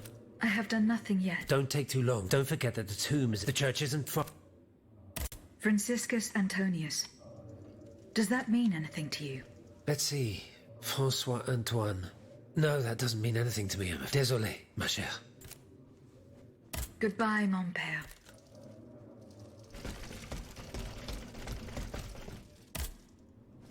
Monsieur le Marquis. I'm listening, Agent. Franciscus Antonius. François Antoine. Hold on. The affair took place during the reign of Louis the Beloved, just a few leagues from the castle where I grew up. I was still a young boy, but I remember it like it was yesterday. It caused a stir all over the country. I doubt that it has anything to do with my case. I don't know. I'll let you be the judge of that.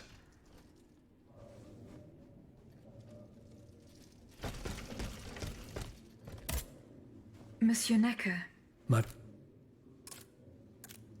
Do the names Franciscus Antonius mean anything to you? No, nothing at all. I'm very sorry that I'm of no help to you.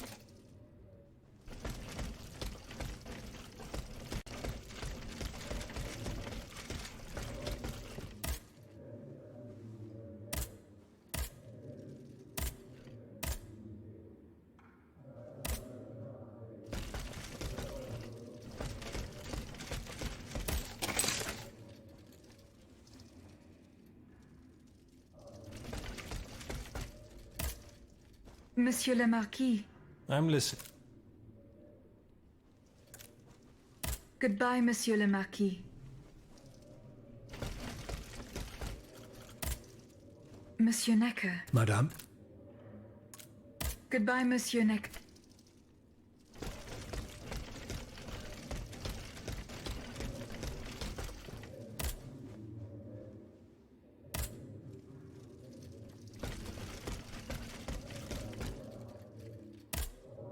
Monsieur Bailly.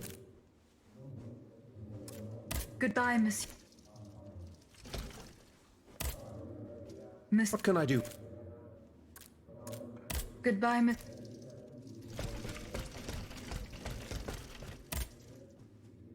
What can... Goodbye. Allez en paix.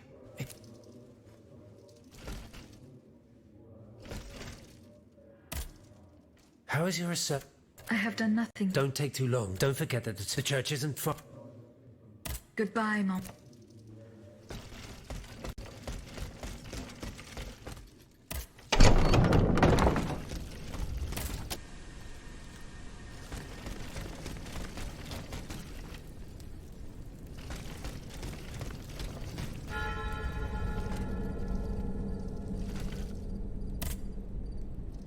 Traces of gunpowder. It would appear that Monsieur Lavoisier's gunpowder was taken to the Bastille.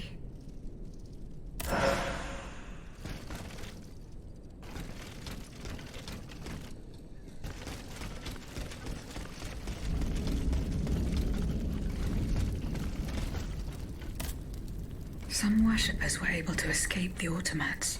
They ran towards the entrance to the catacombs.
Madame Necker escaped. I must inform her husband immediately.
The lock wasn't forced.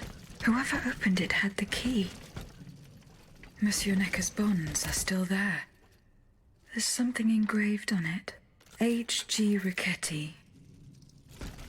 Comte de Mirabeau.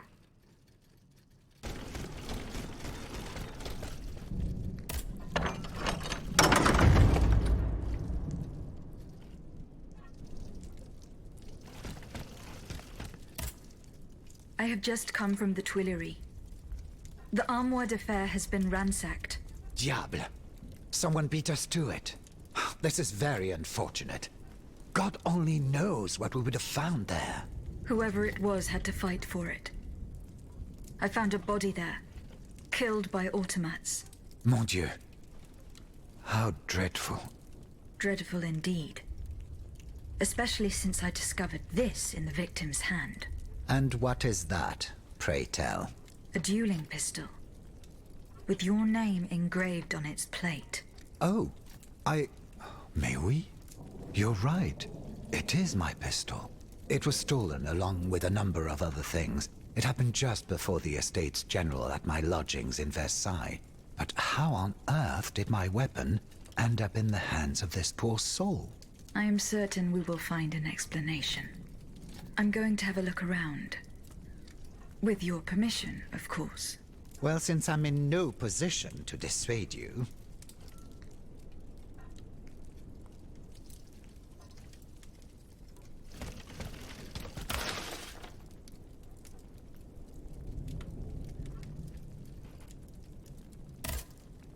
You appear to have burnt these papers in a hurry. I'm eager to hear your explanation. It's nothing at all, I assure you.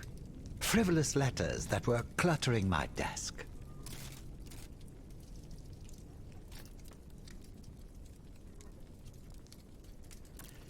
You're lying. You will tell me the truth. Willingly or by force. Just how do you intend to force me? Do you think I fear you? I, who had the courage to defy 8 centuries of monarchy at the Estates General? Do as you please, but you won't get anything more from me.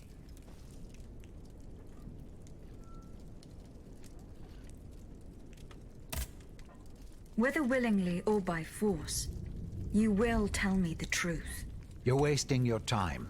I repeat, your threats do not frighten me.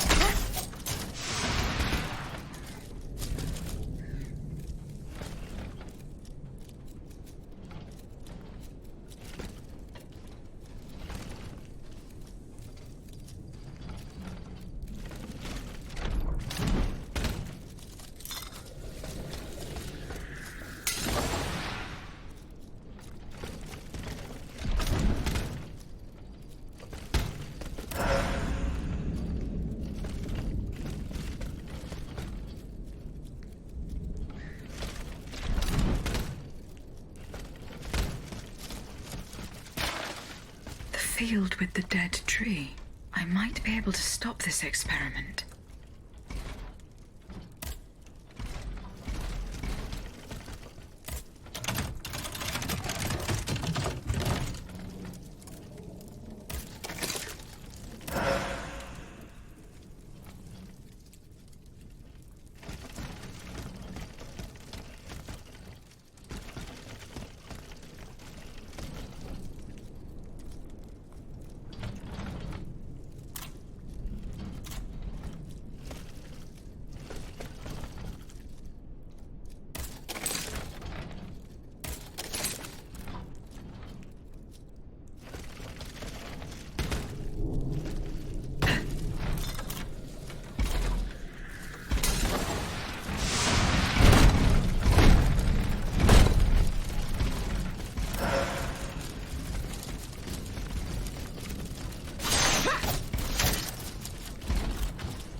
housed in this tomb.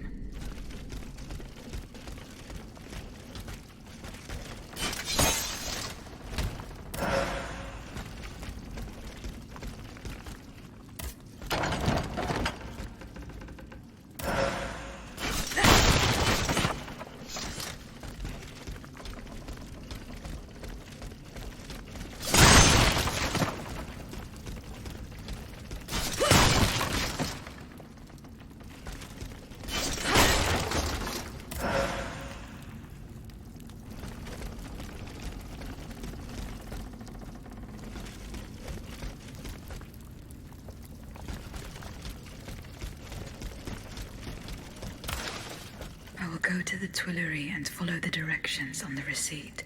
It also mentions the Quartier du Saint-Eustache and Rue Saint-Honoré.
you monster. What do you want with me? Wasn't it enough for you to steal my dancer? I'm merely obeying the king, mademoiselle. Don't be afraid. You and your beloved machine will soon be reunited. I give you my word.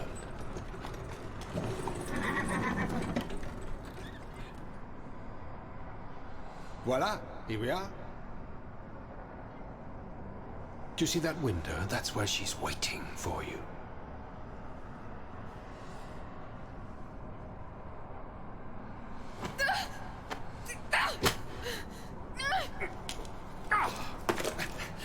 Sale petite peste. I suggest you don't try that again.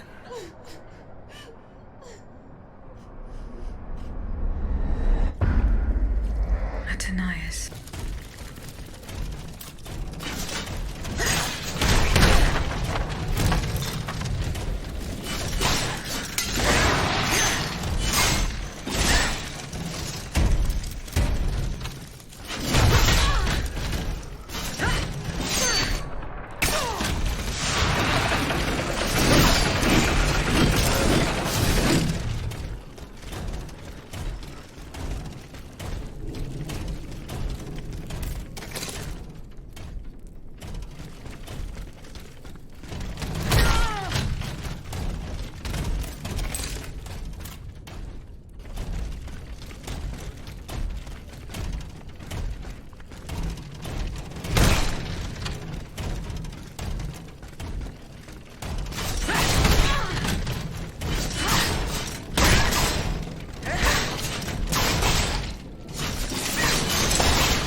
This notebook appears to be very old.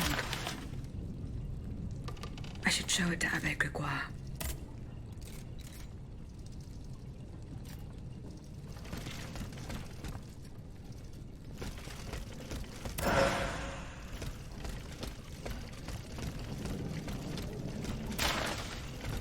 Balsamo. So that is the name that the Comte de Cagliostro uses to conduct his business discreetly.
Cosette.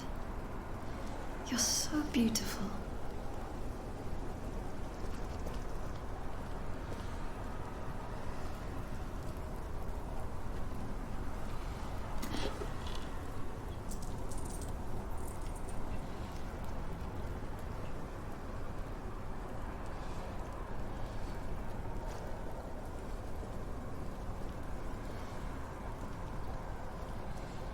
You'll stay with me always, n'est-ce pas?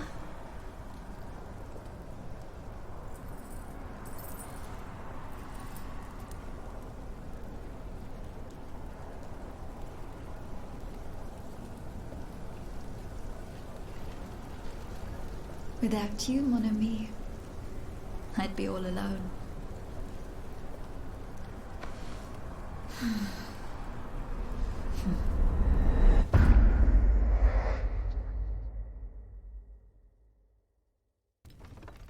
This box is covered in astronomical symbols. It's no use. I can't get it open. I should show this to Monsieur B.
The field with the dead tree.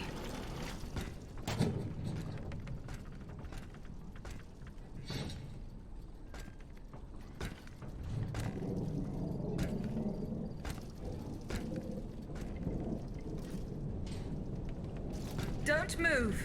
Ah, that cursed dancer! May you be devoured by rust!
things with him.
The sleepless slaves.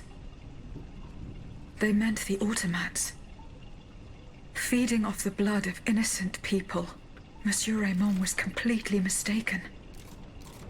I must inform him.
This mobile walkway leads to the depths of the quarry.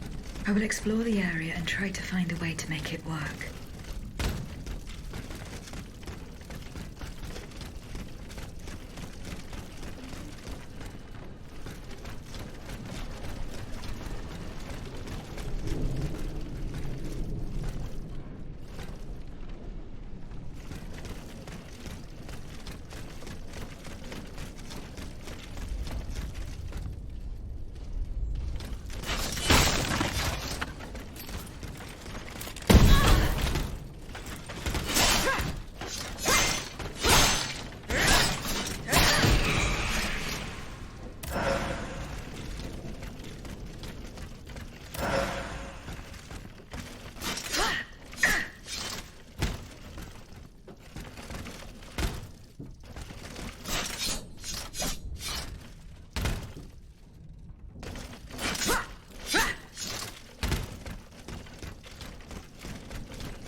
Here we go.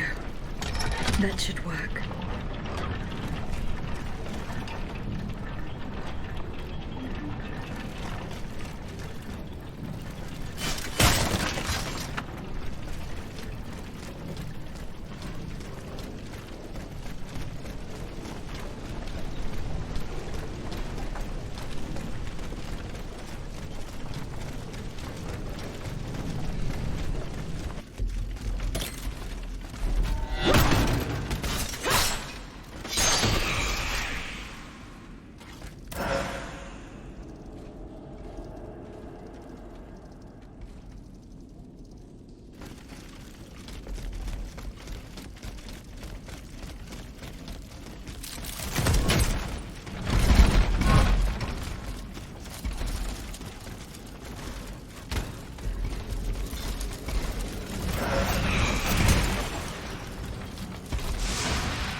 Monsieur Marat's men waged a terrible fight here. Some of these poor men were trampled to death.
They barricaded themselves in to escape the enemy.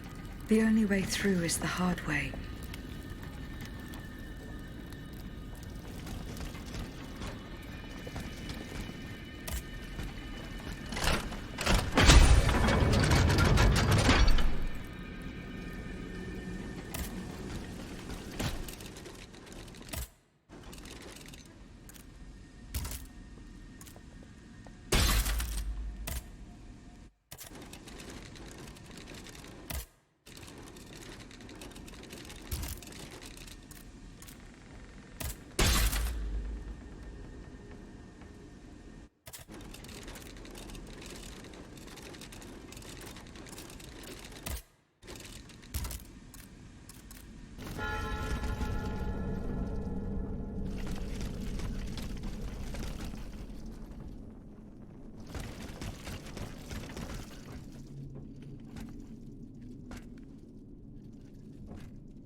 Monsieur Marat. Huh? Hey? Who goes there? La diableuse, je m'attendais. So this is the famous Huntress Diana I've heard so much about. Truly. 'Tis an honor, madame. Now let me have a look at you. Oh, oui. You're just as they described. An angel of death. Descended from the heavens to vanquish the clockwork tyrant. Who depicted me this way, monsieur? Mes compagnons, madame. Chief among them is Monsieur Chaudelot de Leclos. They have observed you dispensing justice all over the city. A most expeditious justice at that, as befits the crimes committed by our good king. What a strange machine you are.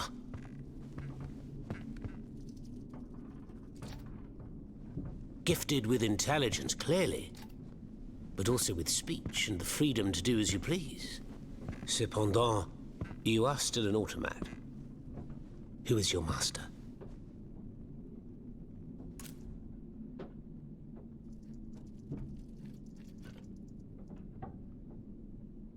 It was on the Queen's orders that I came to Paris.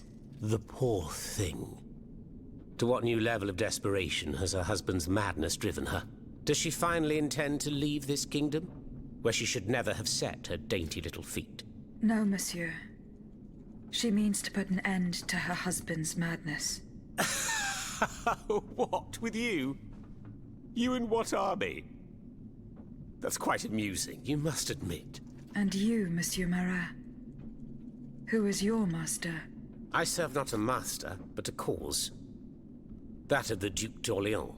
His cousin the king has no place on that throne, and nor does his wretched dynasty. The Bourbons, along with their wars, their crimes, and their vices, are finished. It's high time their scepter be passed to an enlightened, just monarch. one who is sympathetic to the people's sufferings. But now that I think about it, madame, look at us. We've been standing around chatting like old friends for several minutes, and I still don't know to what I owe the pleasure of your visit. I must go to the Bastille, where Monsieur de Vaucanson is imprisoned. Oui. Such a sad fate for a king's lackey. And what do you want with your creator? This man whose blood-stained hands built the army that's currently setting Paris ablaze. What Vaucanson has done, only Vaucanson can undo. Fair enough. Alas, while I come and go as I please through these tunnels, it is impossible to enter the fortress. Impossible, dites-vous?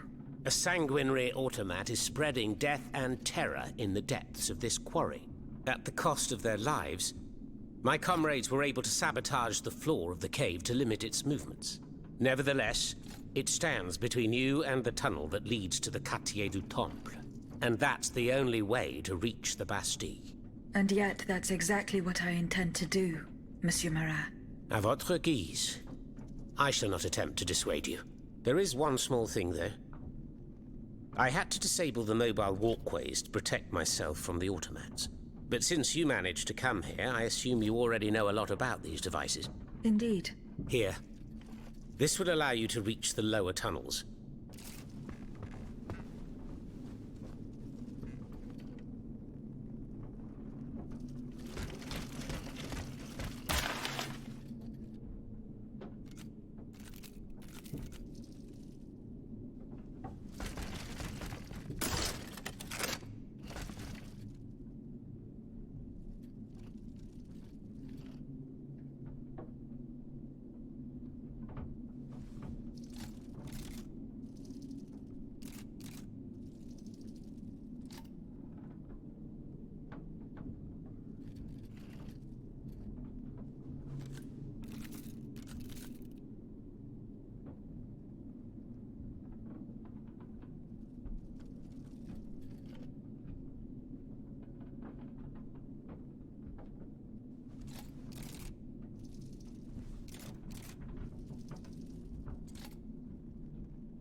Have you fixed the walkway? I am working on it, Monsieur Marat. That's the only way to... The mechanism is on...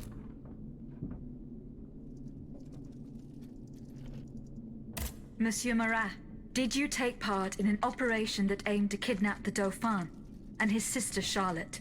Me take part in an operation? Nonsense. My only weapon is my pen, and I have sharpened it, believe you me. That said, we did receive some information concerning the children. Unfortunately, I'm sworn to secrecy.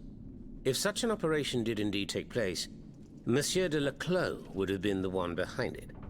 Alas, I fear that he is no longer of this world. There is little doubt that he and his men fell in the galleries.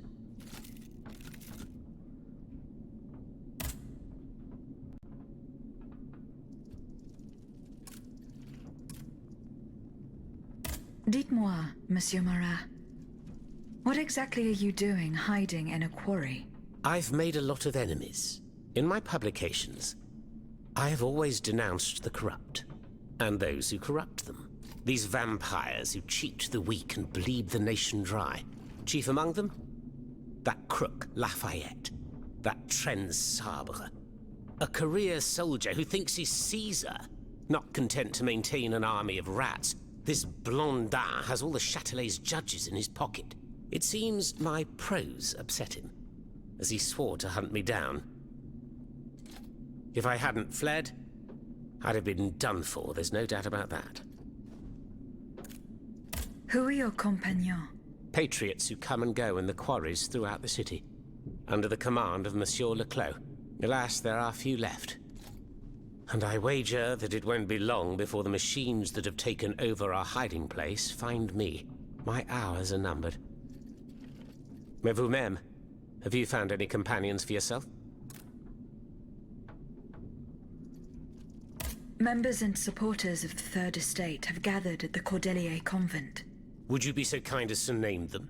In addition to Monsieur de Robespierre, the Comte de Mirabeau is there. Le Flambeau de Provence. An artful chameleon who skillfully dons every colour of the rainbow. The Marquis de Lafayette, Monsignor de... Say no more. They're just the privileged class celebrating the marriage of cowardice and treason. With adversaries like them, the king is sure to triumph. Who is Monsieur de Leclos? A brilliant writer whose pen has shaken the old world, but is also an experienced military engineer who has sworn his sword to our common cause, to his great misfortune, it would appear. There is little doubt that he died leading his men through the tunnels.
This mattress is stained with blood, as is this jacket.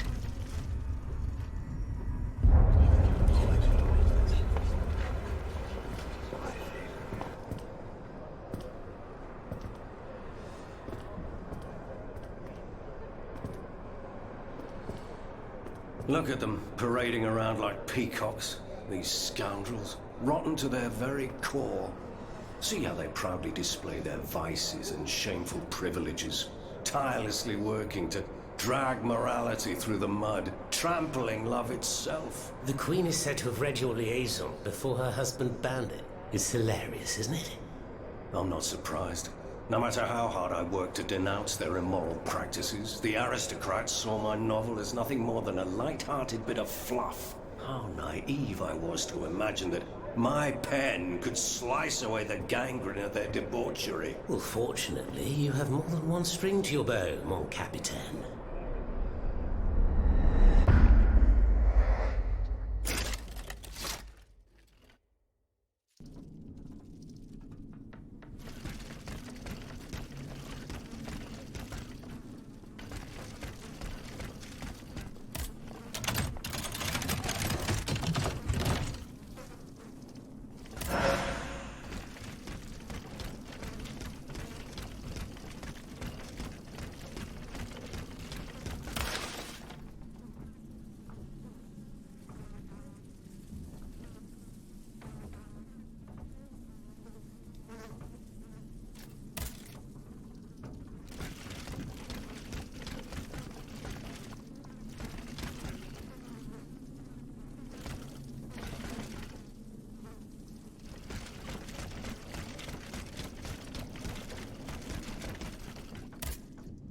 Have you fixed the walkway?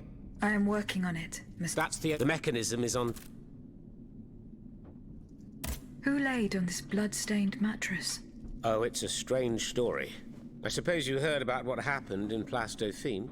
Indeed. I went there. Well, we took in one of the survivors of the massacre. The only survivor, it seems. Despite his serious injuries, he was particularly talkative. What did he tell you?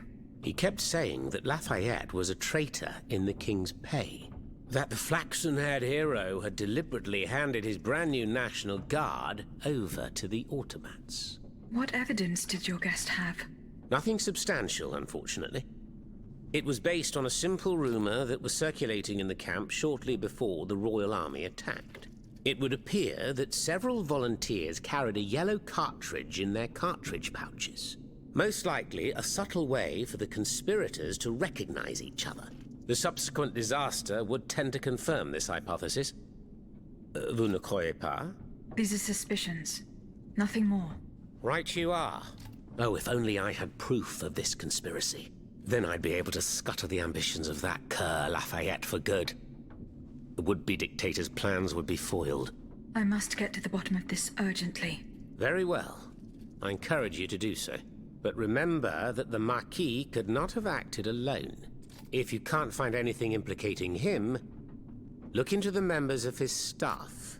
Start in Place Dauphine, where those brigands sullied the ground with their boots.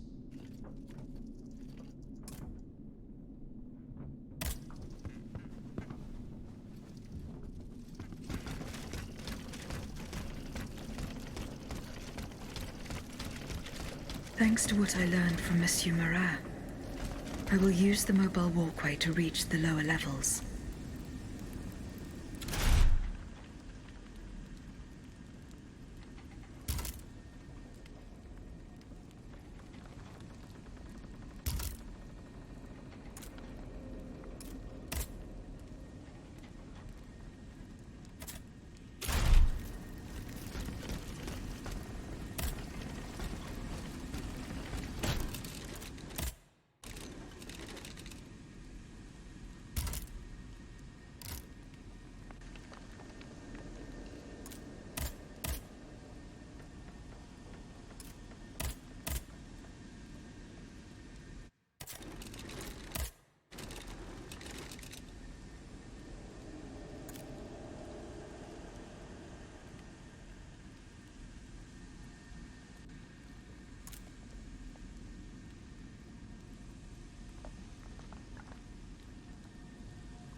Voila. That should have fixed the walkway.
Here you are at last. This is where the path to the Bastille begins. And to think, I would have never thought you'd make it this far. Cependant, I would advise you not to rush. The fighting in these tunnels has weakened the structure. If you go in there, I'm afraid you won't be able to turn back. Therefore, I have just one bit of advice to give you. Before going any further, make sure you're not leaving behind any unfinished business. Any commitments that you've not fully met. I shall return to my hiding place. In these unsure times, you can never be too careful. Ne croyez-vous pas?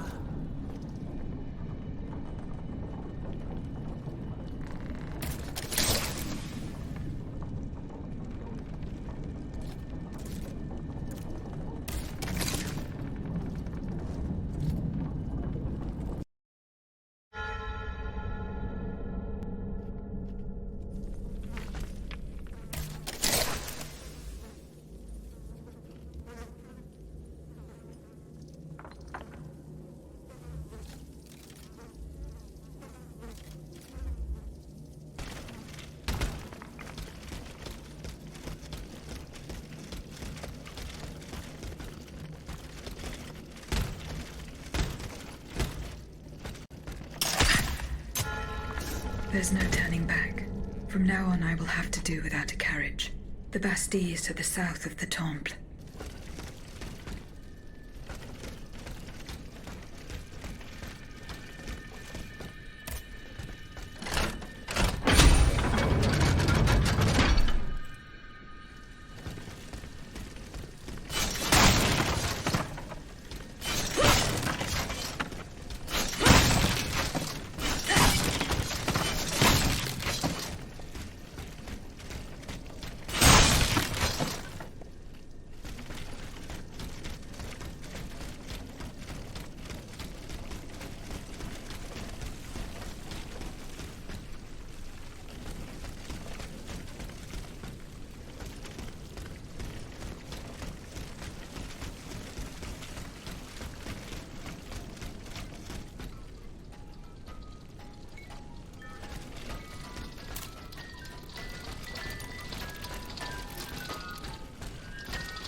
The Bastide's cannons destroyed the square. What a ghastly massacre.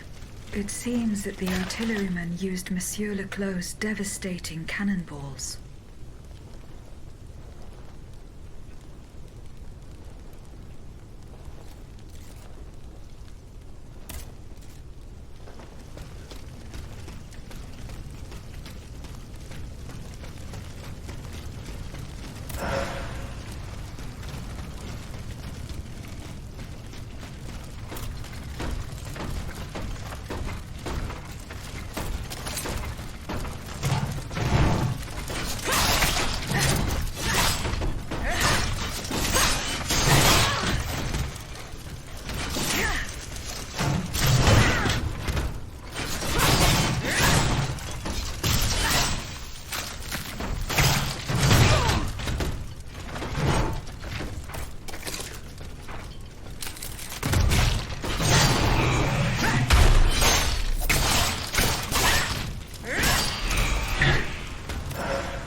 That's enough, Monsieur le Comte. My assistants and I are exhausted. We're not gravediggers, à la fin. Oh, I understand. The task you have been given does not please you. Perhaps you do not find it worthy of your high qualifications? Indeed. My family has been dedicated to serving the kingdom for over a century, and you cannot ignore what it has cost us. I refuse to fall that low. Very well. As you wish. Since this is the case, you will have a more prestigious assignment starting today.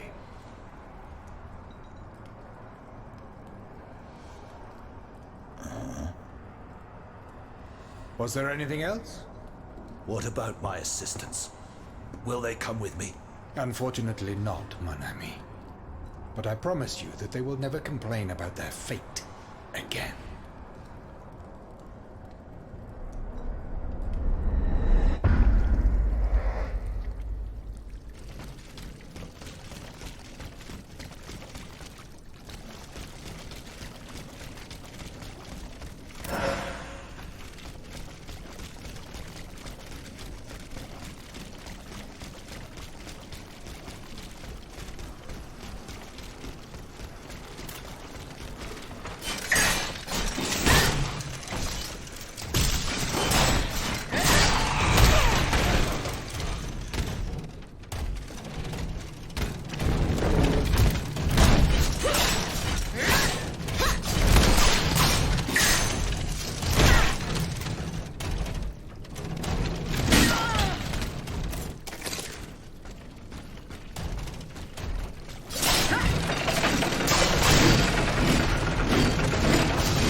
Alan!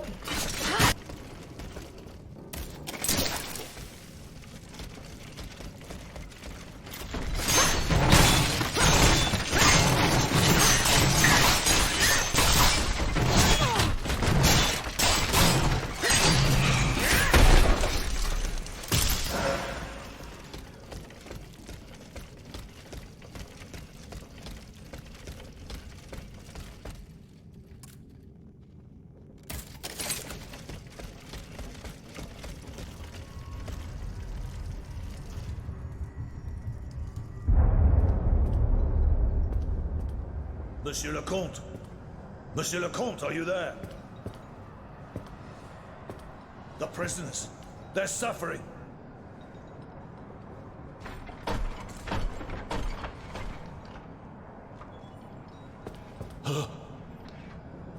What is the meaning of this? As promised, I have interceded on your behalf. The king has named you Gouverneur de la Bastille. Do you realize what an honor this is? Put an end to this sinister farce, Monsieur le Comte. Order your machines to unhand me at once. Ah! Listen to my voice, mon ami. Nothing but my voice.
toi? Oh, that voice. Athénaïs, mon enfant.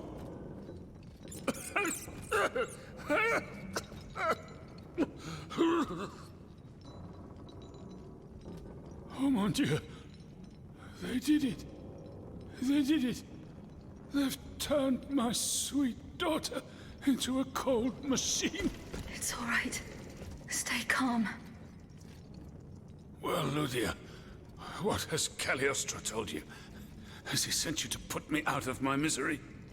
No. I'm going to get you out of here. Let me help you. There's no point. I'm burning with fever, and I'm already short of breath. Death lurks around every corner in this prison. I couldn't escape it. I'm not long for this world. No, you can't. Outside, your automats are slaughtering men, women, and children. What you have done, monsieur, only you can undo. What I have done, the miracles I performed, the wonders I gave to this kingdom, it was nothing but vanity. I closed my eyes to it for so long. Mesmer, Cagliostro, souls snatched from their eternal rest like water from a well. I should have set fire to the workshop. I should have melted my creations. It's not too late to stop the massacre. I don't have the strength. You must... Speak, monsieur. Say something, enfant. You must stop them. The king and his loathsome henchman, Cagliostro, the master of the machines. He gives them their orders. He must be silenced at all costs.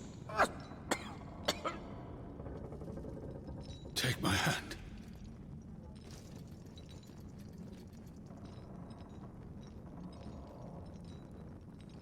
Monsieur.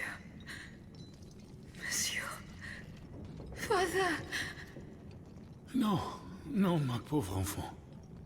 I am not your father. No more than you are Athénaïs. You're but the vessel that contains what is left of her broken soul. Lydia, I don't want to die without hope. In the name of what is left of her in you, in the name of her love for you, I beg you to free her from the purgatory our enemies have confined her to. I will grant your wish, monsieur. Do you realize what that means? Are you ready to make that sacrifice? The ultimate sacrifice.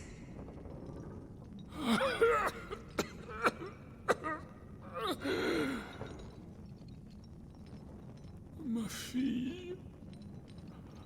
I shall never see her darling face again. Ma toute petite. You must set her free. Bring her back into the light. The light.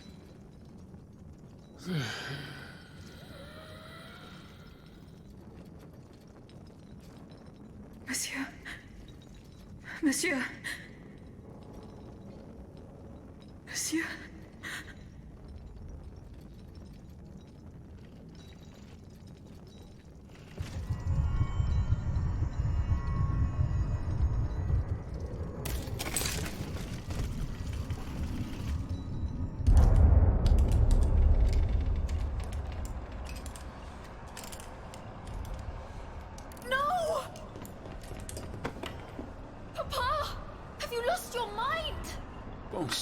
My daughter, will you never listen? This machine belongs to the king now, vous le savez. There's nothing I can do about it. Did he also order you to torture her? The king wants me to make some improvements. And you obey him just like that? That's enough, Athénaïs. Let me work. And from now on, I forbid you from coming in here without my permission. Ugh! You're no better than your master, Papa!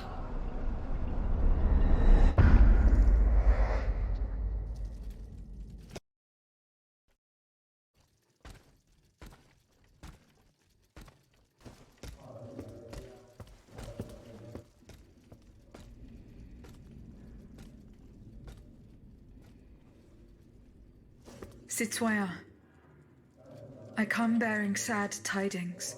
Monsieur de Vaucanson has passed away. I was present for his last breath in his cell at the Bastille. Juste ciel. Requiescat in pace. Mon Dieu, it is a cruel fate that has taken my dearest friend from me today. Eugène. Ce pauvre Eugène. I cannot suffer such a horrible injustice. Was he at least able to tell you something before he passed away? No. Nothing. How unfortunate. We are lost. Must we resign ourselves to this disastrous turn of events? No, General. Every part of me refuses to do so. Eugène de Vaucanson made me make a promise that I swore to keep. Now I have no other choice than to risk everything. What are you thinking, Aegis? I'm thinking of making my way to Versailles. Eh bien, you should know that I also plan to go there. You don't even think about it. Ma foi. What have we got to lose? Our lives? At this point, you must admit that they're not worth much. I agree with the Marquis's resolution. We must take into account everything that Aegis has done to foil the King's plans. The time has come for us to put ourselves at her service. Not so fast, mon ami. Let's not rush into anything. You'd have to be mad to want to be part of the battle to come. Those who agree to take part in this strike will need to keep a low profile until Aegis has cleared the way. As for you, madame, I do not know what new arrangements have been made since my last visit to the Queen, but I found the area around the North Wing to be particularly empty. Here is where you should launch the attack. If fortune is in my favor, I shall be waiting for you at the Petit Trianon with something to help you make your way through the gardens. As for us, once the automates have been defeated, we will enter the palace to seize the king and the count. Is that your plan, Monsieur le Marquis? It is, monsieur. We are about to take the small step that separates audacity from madness. Are you ready to take it, madame? Citoyen, I cannot escape my obligations. It is in my very nature to honor them. I kept the promise I made to the Queen to find Monsieur de Vaucanson. I am now bound by the oath I swore before my creator. If I go to Versailles, it is in the hope of rescuing Athenais. I think also of all that remains to be done in Paris.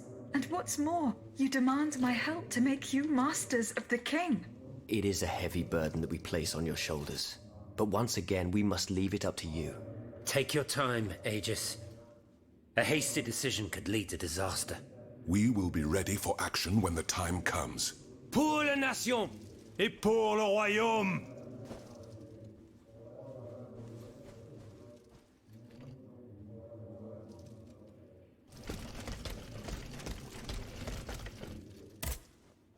Citoyen Lavoisier. What can I do for you, Aegis? The clues I found at the warehouse. Diable!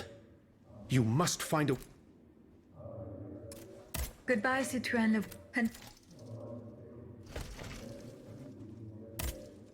Citoyen B. Ah. I found this box with I believe it belongs to Vaucanson's daughter. Athenais' secret box. I wasn't able to open it. Naturellement. Athenais, allow me. You must arrange the planets the way they were aligned on the day of Athenais' birth. Voila, like this. What's this locket? Athenais is always wearing this. It contains a portrait of her late mother. She said it was her most to think. The poor child never knew her own mother.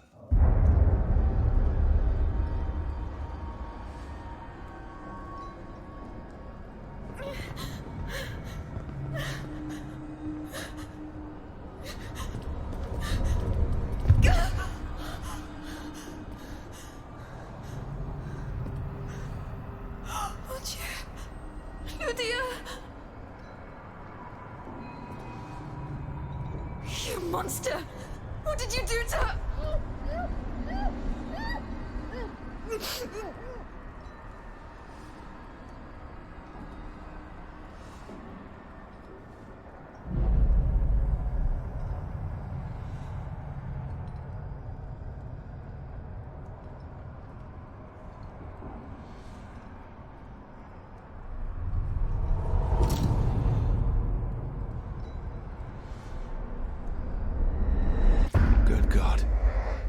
Lydia, what happened?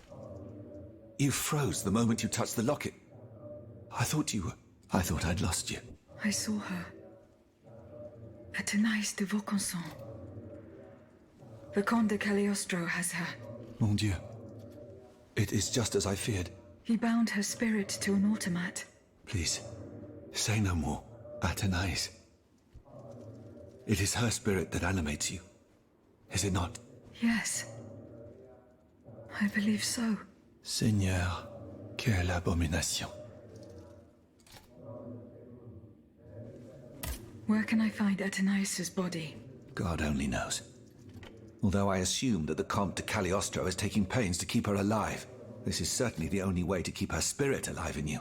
The only way to free her is to find her body. Why was Eugène de Vaucanson imprisoned in the Bastille? Once he discovered the king's true intentions, he refused to continue cooperating with him. He refused to use his talents to create this abominable army.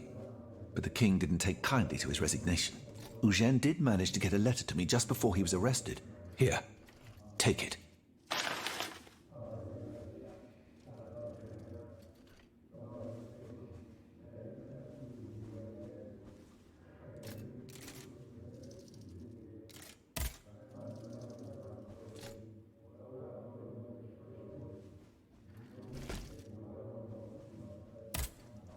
Citoyen Bailly. Ah. Goodbye, Citoyen Bailly. Vive la nation.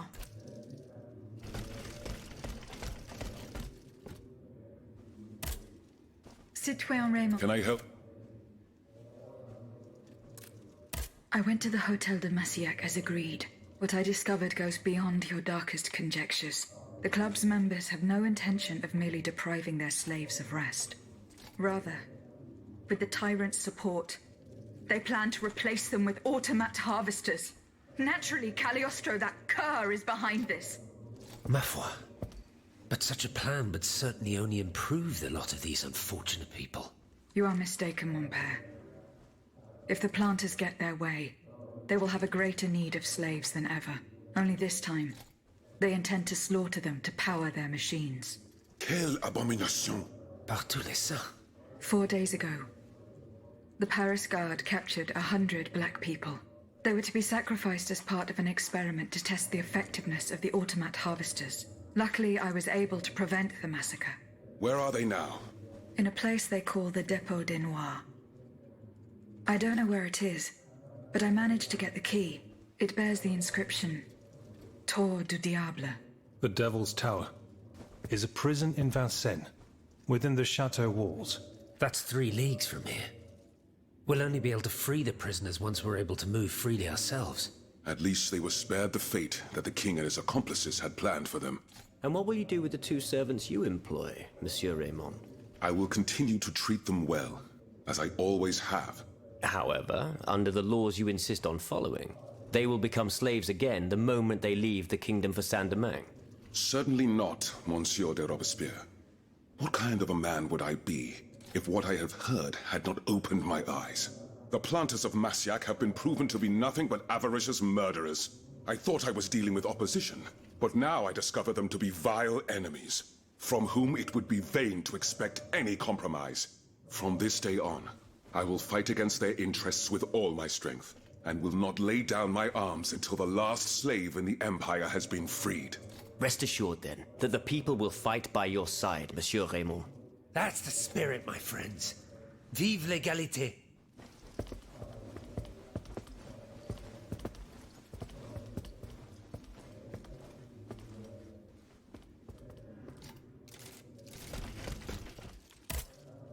Citoyen Raymond. Can I help you, Aegis?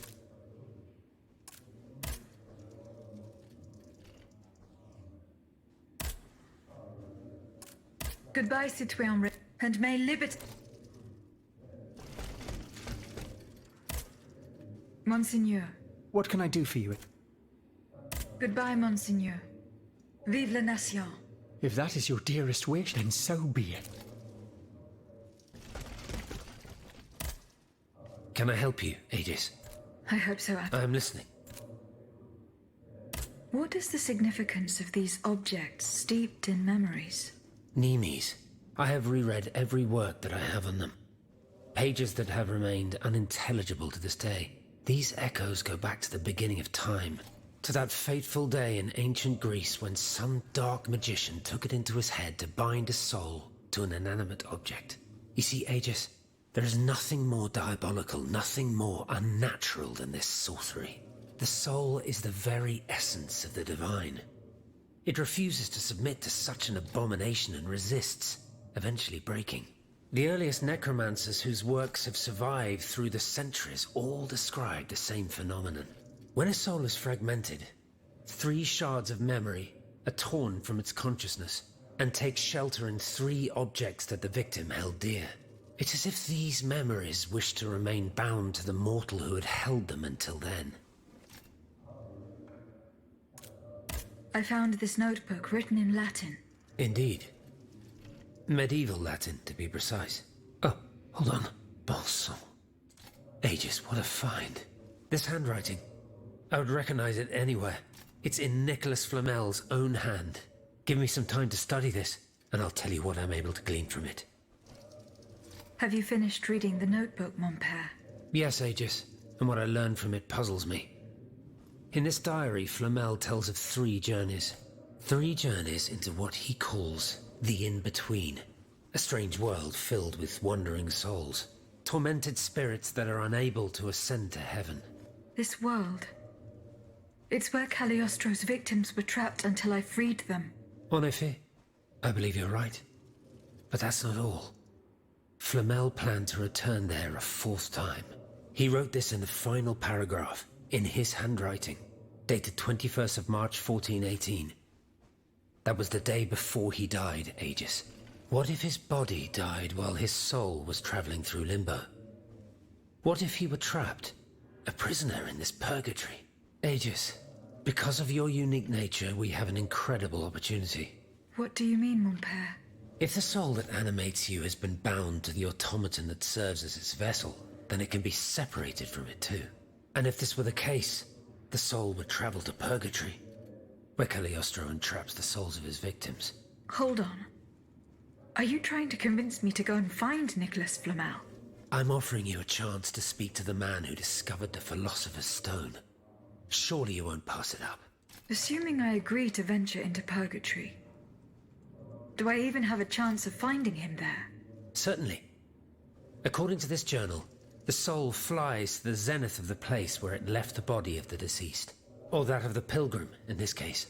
If Flamel's soul is trapped in purgatory, as we've guessed, you'll need to go to the house where he drew his dying breath. Is it still standing? Of course. It's on Rue de Montmorency, in the Quartier de l'Hôtel de Ville. You can get there via the cemetery of the Église Saint-Jacques. And how do you plan to free my spirit from this automat? We would simply need to break the bond between them. To do this, we would need to stop your machinery. For a short time, of course. We don't want to lose you, ma chère. As for the rest, it will be a question of mechanics, chemistry, or electric currents, or something or other. Therein lies the problem. This is far beyond my comprehension. But it is fascinating, isn't it? Perhaps Monsieur Bailly and Monsieur Lavoisier could shed some light on the matter. Goodbye, Abbot. And may liberty triumph.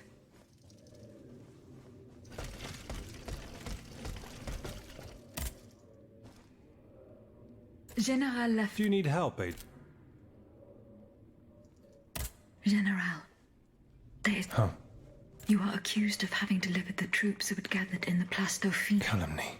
I am the staunchest opponent of the bloodthirsty tyrant who... What's more, I did not call for the uprising. This was the work of soldiers. It was only after they had gathered that the troops asked me to lead them. Alas, I would... But tell me, where did... From Marat. Marat. It's always Marat. Nothing can stop that swinish mudslinger from slandering the if I'd gotten hold of him. Me. Throwing the people to the wolves. What a foul accusation. I see the Duc d'Orléans' hand in this. A prince without a kingdom, but a master in the art of treachery. From exile, the wretch will stop at nothing to bring down the dynasty. He would go so far as to do away with the queen and her children. But I don't intend to let it happen. The day is fast approaching when I will make him pay. Goodbye, General Lafayette.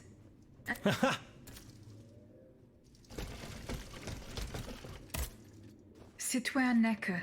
Pardon me, madame. Eh bien. Your wife. You may rest easy, monsieur. Your wife escaped the massacre. She returned home and left you this letter. Mon Dieu.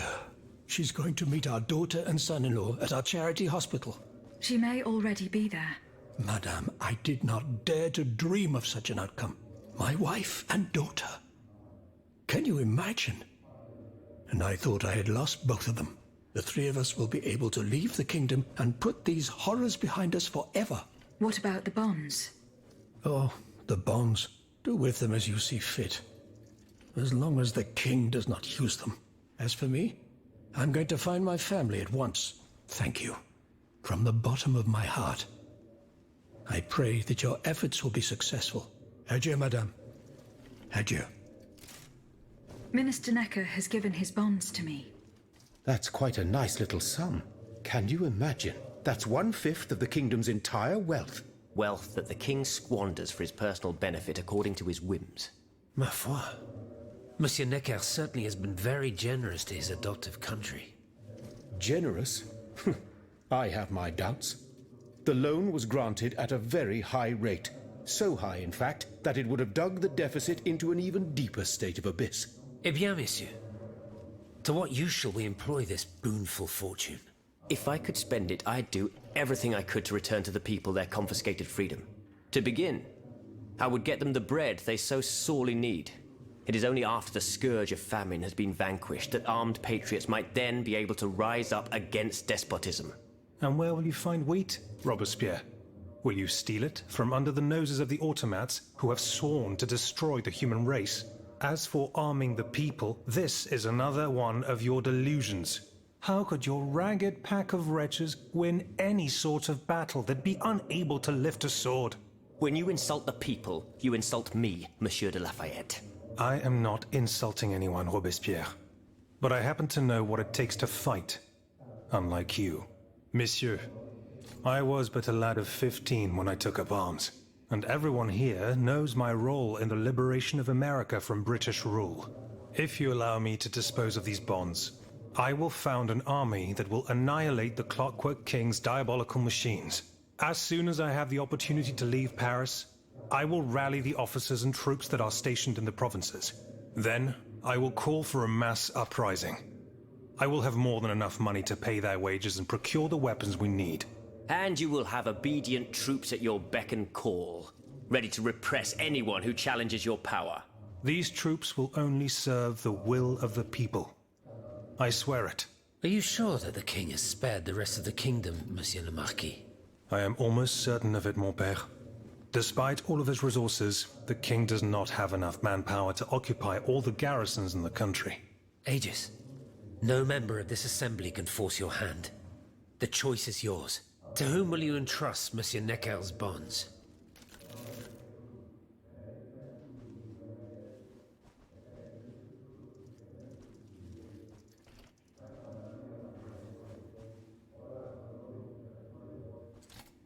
Maximilien de Robespierre. I have chosen to entrust this fortune to you. Very well, madame. I promise that I will use it for one purpose only. Freedom for the people and by the people. When a monarch violates the people's most fundamental rights, insurrection is their most sacred and indispensable duty. But we must be wary of warmongers, who claim to defend our happiness. Bon sang, am I the only one who is weary of hearing these tiresome monologues? For they wish only to silence us, and take their own turn at playing tyrant. Congratulations, Aegis. You've chosen a speechifier as Commander-in-Chief.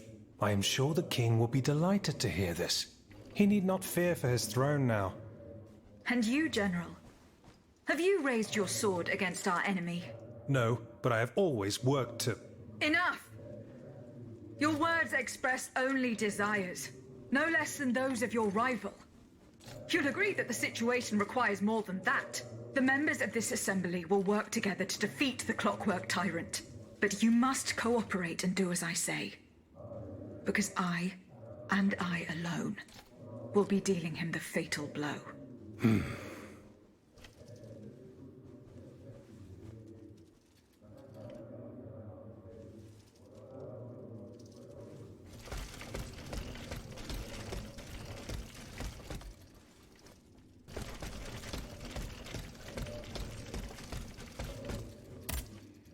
Citoyen Mirabeau.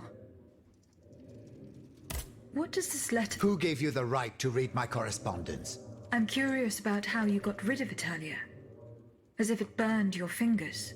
To tell you the truth, you're not entirely wrong. It is a missive sent by my father, the Marquis de Mirabeau. The scoundrel who shamelessly dares to call himself the friend of man. He writes to say that he is on the brink of death, in such a desperate state that he has received extreme unction. This reprobate used his final moments on this... How is that possible? To my knowledge, he has not yet deigned to shuffle off this mortal coil. In any case, the satisfaction of knowing he is dead would not assuage my concern. This man is more persistent than the plague. He's capable of anything. He has spent his entire life persecuting his family. And I believe he is ready to spend his eternal rest continuing to do the same. I need to know what he's planning. Where is he now?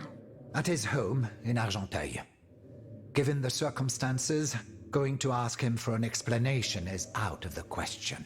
But the man who heard his final confession is here. Monseigneur de la Fare. Precisely. Only this confounded shaveling refuses to tell me a word of what the old dragon confided to him. He stubbornly insists on the secrecy of confession. Bon sang. Will we ever be rid of these damned superstitions? Ages.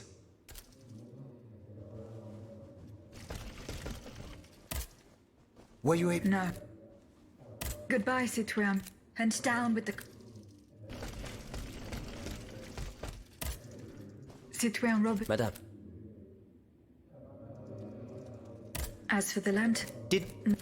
Let's... I know he's currently in hiding, but please, do not... It would certainly end... Goodbye, and death.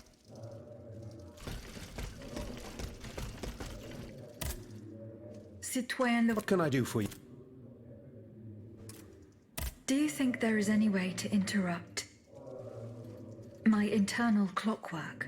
To what end? I would like to briefly sever the bond between my spirit and this automat. It is a very strange request, madame. For what purpose do you seek to free your soul from its shell? According to the abbot, my spirit would then be able to visit purgatory. Oh, that dreadful place. Why on earth would you want to go there? I hope to find answers to some very important questions. You must understand, madame, that your very nature is a mystery to us. We are ignorant as to the principle that imbues you with life, nor do we know how your machinery works.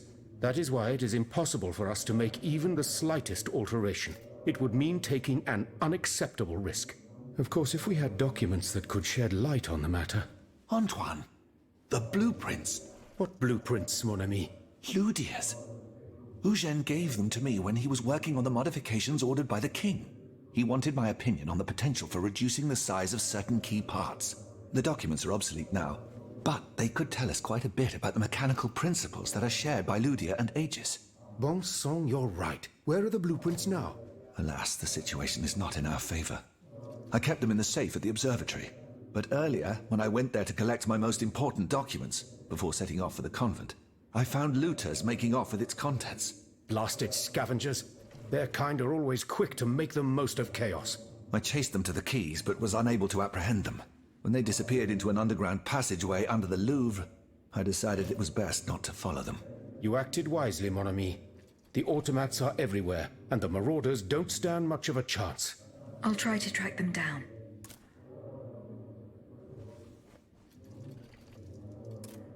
Goodbye, Citoyen Levoix.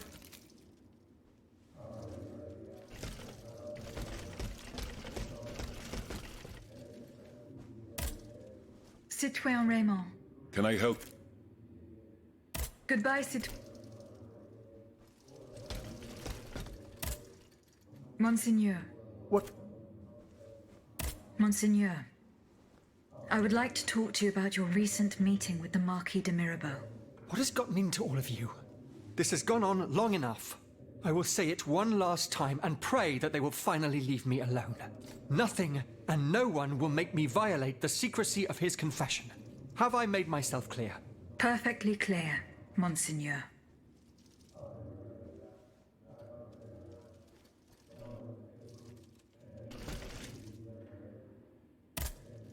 Can I help you? Hey, I'm listening. Goodbye.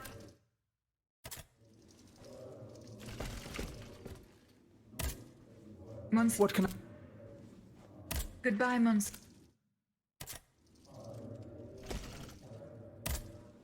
Citoyen Raymond. Can I help you? What is... We put on and we... But it was... Yes, Allah. I hope... Goodbye, Citoyen Raymond.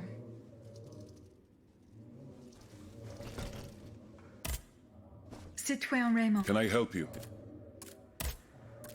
What? Of course, this is those who... As for those whom... Are you not subject? I am fortunate... Naturally, that makes... You are... I late and mon... Goodbye,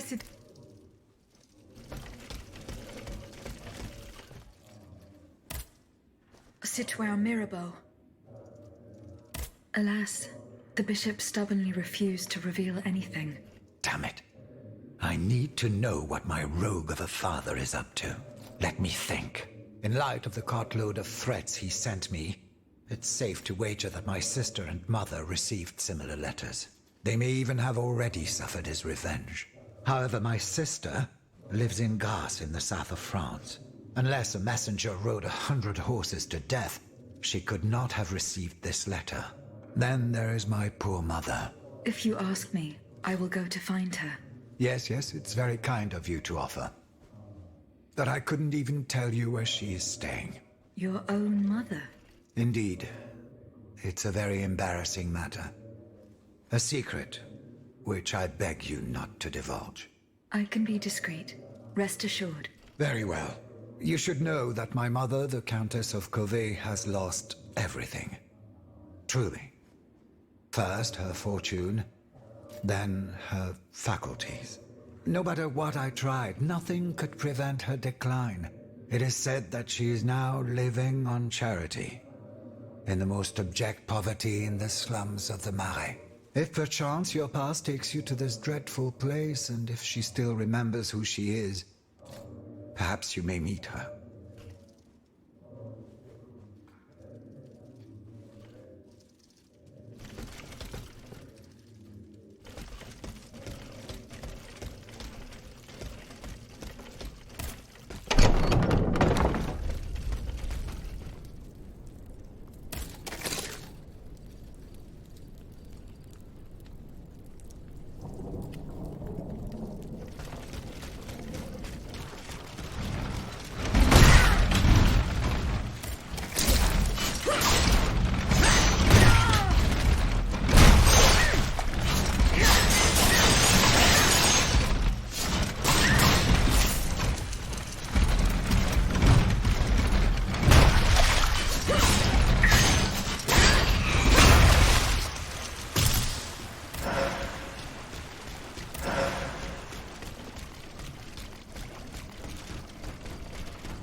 You called, madame? Aegis, thank heavens you're here. We're under siege. In the courtyard, one of the king's creatures. It seems determined to destroy the chateau walls. It's as if it came here for us. Here is the key to the gate. It will lead you to the courtyard. Hurry. Our lives are in your hands.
My queen, don't! Run, madame! No! Bartolessa, that thing, it's staring at you.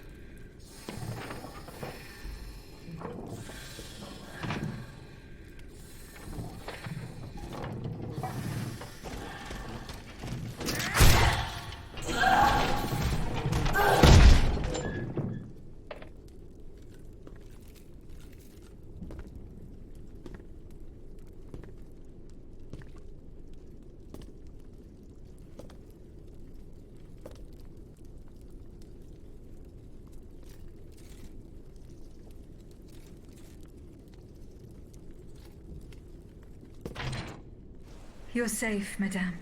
Mon Dieu. Ages. Why did this abomination attack us? I do not know, madame. Bon sang. Have you lost your mind? The king wants us dead and has sent this unholy creature after us. His madness knows no bounds. There isn't a single subject in the kingdom that he does not see as his mortal enemy. Not even his wife. What fate does he have in store for your children? Oh, he would never. Fine. Play blind and deaf as long as you like, Antonia. As for me, I won't let that demon commit one more crime. Gabrielle, no! I order you not to. Leave us, Aegis. I must speak privately with Madame de Polignac. Very well, madame.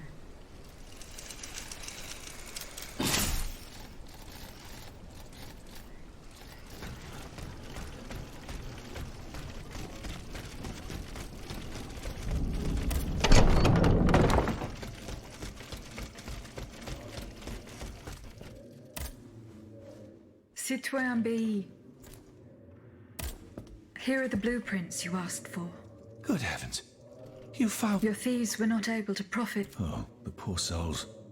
Their crimes did not deserve... Certainly, certainly. Let us look at these documents. No, Antoine, the F-wheel is not part of the cog that transfers the driving force to the escapement. Diable, you're right. It's driven by the B-wheel, and its axis is on the... Precisely. True.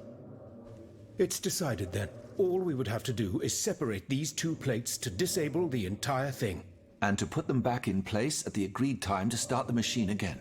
You will not be able to assist me. I have to do it alone. Half a league away. You must be joking. By no means. You'll have to find another solution. Unfortunately, madame, you're asking us to do the impossible. Oh, ça, par exemple. Once your spirit is untethered from this automat, it will be impossible for you to start the machine up again. Hold on, my dear Antoine. Is this device in Figure 4? Is it still in place? Yes, it is. What of it? Bon sang. It's a timer. It's primitive, true, but fully functional.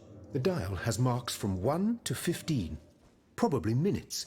It was to allow Eugène to plan the duration of Ludia's dances in advance. Oh, I see. And by reversing the position of this peg in the center, we could instead turn it into a period of inactivity.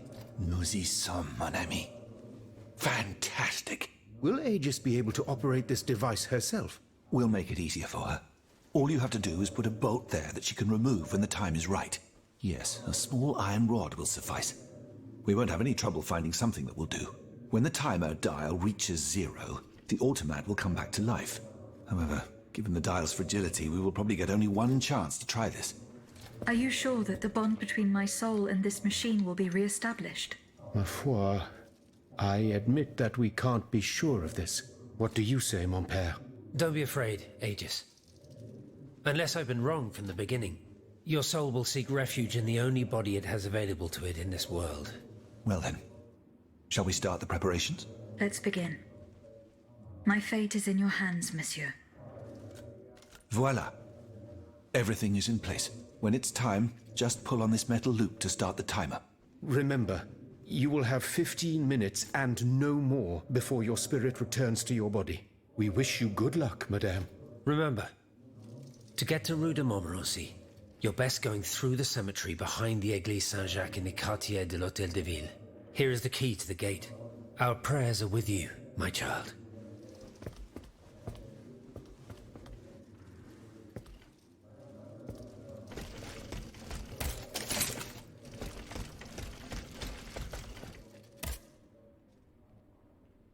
General Lafayette.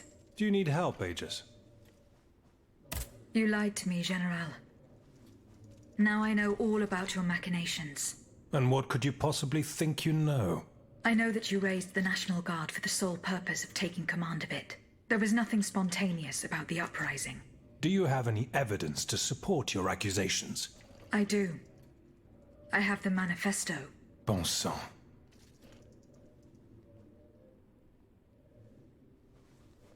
Why resort to this manipulation? You must understand. What I have done, I did for the good of the kingdom. I wanted to stop this massacre while protecting the Queen and the Dauphin. In the name of the people, Aegis. but an actual uprising of the people would have inevitably led to disaster. Only professional soldiers could organize and lead the resistance. Who were your accomplices? My brothers in arms, the brave men of the Régiment de Saintonge, veterans of the American War, men who at the Battle of Yorktown brought an empire to its knees. Alas, we gravely underestimated the enemy's forces. We thought we would face an infantry supported by a handful of machines, but an entire army of automats. It was unthinkable.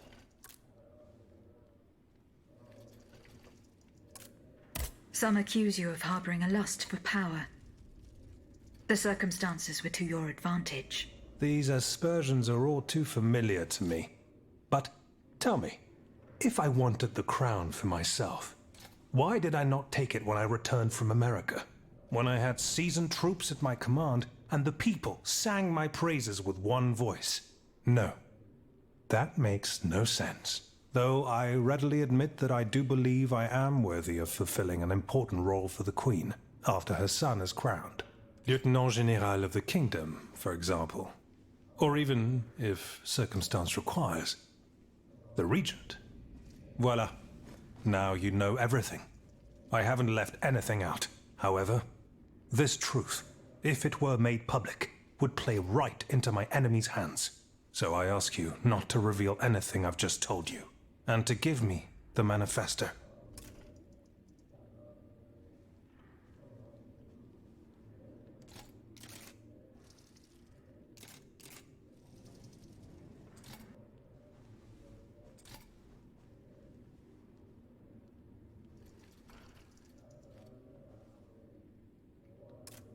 C'est entendu, General. Here. Aegis, by doing this, you're not saving my honor. You're saving the future of the entire kingdom. Oh, and one more thing. Can you tell me where I can find my detractor? The one who told you the rumors about me? He comes and goes. One day he's here, one day he's there. It would be pointless to try to confront him. Oh, no matter. I will not let this serpent continue to vilify me. I shall get redress for these aspersions in the end. Goodbye, General Lafayette.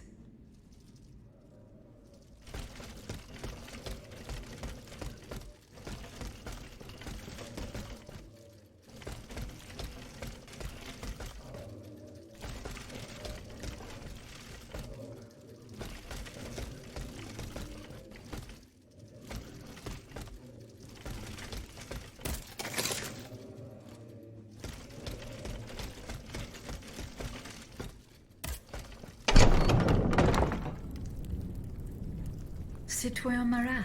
Madame? I'm surprised to find you here. Did you follow me? Didn't you know? The Duke's allies are always impeccably informed. Some even say that we have eyes and ears everywhere. What do you want from me?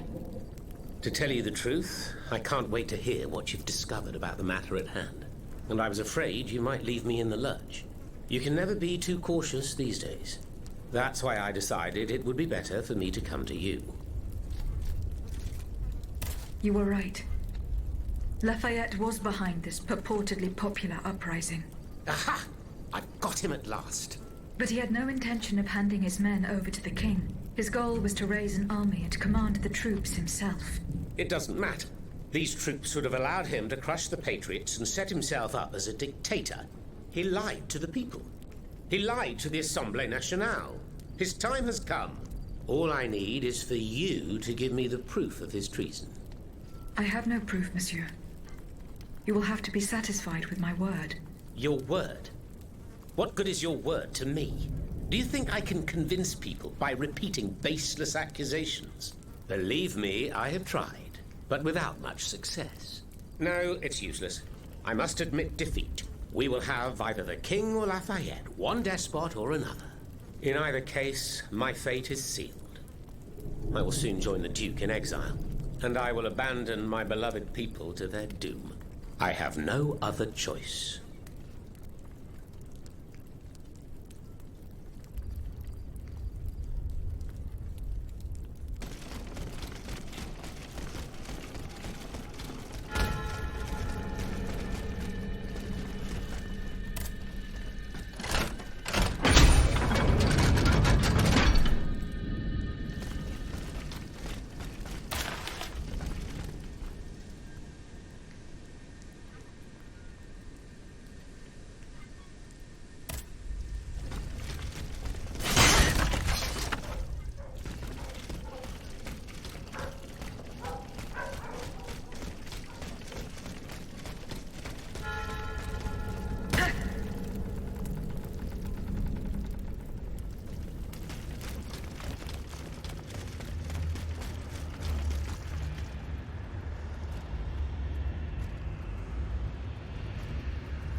Monsieur. Zoons! Praise be to the Holy Mother of our Lord, at last thou speakest! Gentle dame, you have erred here for so long, not a word uttered. In singular contemplation of such terrible slaughter. A long time, you say? That's not possible, sir. I've just now appeared to you. Nay, thou must trust me. And thou wast hardly alone in this limbo. There were many travellers, stiff and silent, all in agony, all bound to the anchor stone. What travellers do you speak of? The first to arrive was a sobbing child, searching for his mother. After him, many a damned soul carrying their own heads in hand. Then, those whose thoughts passed through me. A minister of God, tormented by doubt. Hold on. A minister of God? Monseigneur de la Fare? A scholar with soul star-filled, and a learned master of alchemy. Monsieur Bailly and Monsieur Lavoisier. A usurer who shed so many tears for his lady. Monsieur Necker, mourning his wife. All bound to the anchor stone. Wretched souls, their ascension to the heavens repelled. The anchor stone, monsieur? Lapis Philosopherum. The Philosopher's Stone. Aye! Vile knave who took it for his own lately. No count is he but that of trespass and perfidy. Cagliostro. Well met. The rope for this varlet and I shall be avenged. The anchor stone keeps the travellers in this limbo and makes them masters of the Iron Titans. From the defunct springs the fire that burns inside these demons. Lanterns of the dead. Witchcraft of the blackest sword. The terrible slaughter. You say I was just observing the massacres? Aye. Vile, innumerable crimes. The devil's own accursed titans and their restless horde. They drinketh from the lake where the souls of the dead sleep. Men and women offered in sacrifice to feed the pyre. Then the terrible maw was opened, and in flowed legion of the dead. Ne'er hast I seen such and so many here during all my stay. The stone is verily mine dark confine. Lonely, so lonely, that mine vessel is no more, and my soul still cloistered in this place. Alack, I do despair of ever ascending to heaven. Gentle dame, I prithee do shatter my stone. You want me to break the stone that contains your soul? Is that what you're asking me to do? Aye, my God, I beg thee. Do you know where this stone is? You've been buried for more than 3 centuries, monsieur. The precious jewel, sublime treasure, was inscribed in my legacy, my testament. On my tomb engraved, gentle dame, on the tomb!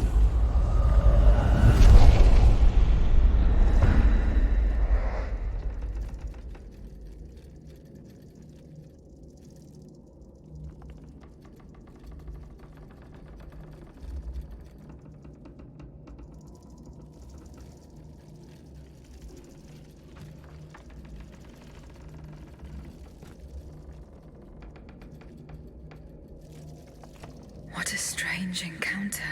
I must tell Abbe Grégoire about it immediately.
Can I help you, Aegis?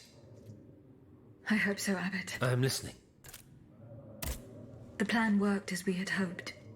This is extraordinary. It confirms all my theories. You were right about the rest, too. Nicholas Flamel's soul had never left the In-Between. Mon Dieu, 4 centuries. What a fearsome fate. Were you able to speak with this unfortunate soul? Yes, mon père. He claimed that I had been in purgatory for a long time, but had never spoken until then. Please, go on. He said he had met other visitors. Based on his descriptions, he was speaking of Monseigneur de la Fare, Minister Necker, Monsieur Bailly and Monsieur Lavoisier. They all seemed unaware of his presence. All bound to the Anchor Stone. Those were his words. All those whom Cagliostro turned into his homicidal playthings. Yes, it is just as I thought. The subject has the impression of being the automat it is bound to, but his soul remains in the in-between world. Mon père, Monsieur Flamel begged me to free him from purgatory. He has suffered for too long. How can we help him? If he is to be believed, we would simply have to break his stone. Of course, the Philosopher's Stone. The anchor stone that keeps him in the in-between. But where could it be after all this time? Look at this, mon père. These are Philosopher's Stones made by Cagliostro's hand. Do they look familiar? Heavens, they do. Aegis. The ancient chalice of Saint-Jacques is adorned with a similar stone. It was entrusted to me by the parish priests, along with some other relics. I stored it in a reliquary chest in this very room. Here's the key. Go. Let us not waste a second more. Goodbye, Abbot.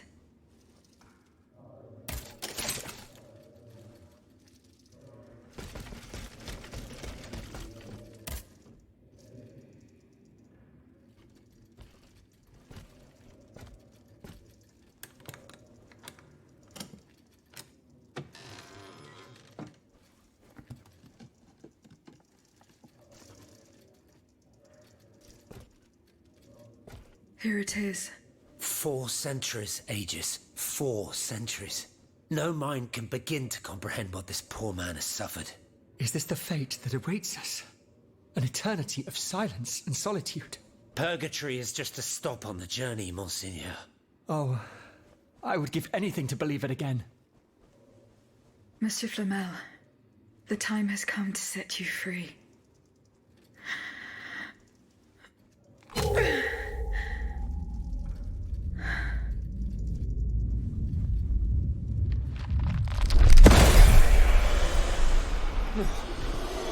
Seigneur, Dieu nous garde.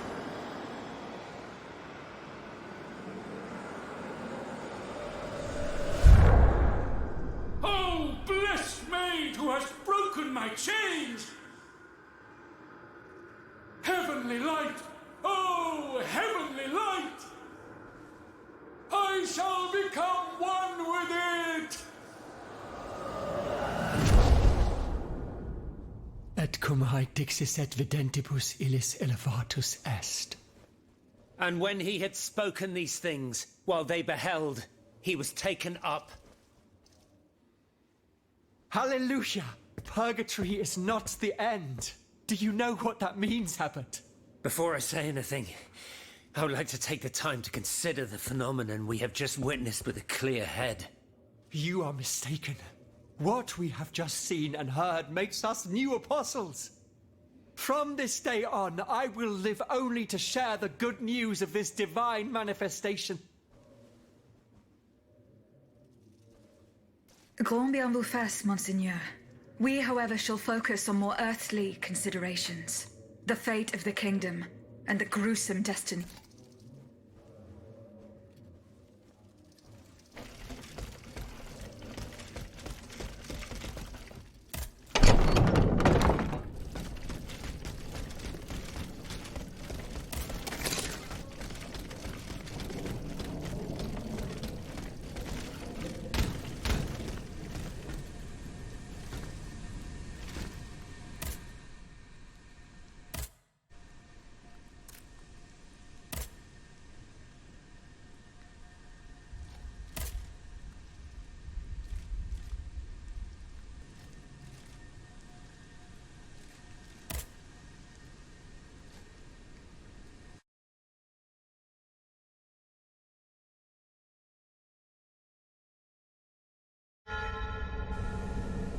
Here we are, Versailles. I feel a new flame burning inside me. A force that compels me to make my way into the heart of the palace. Athenais.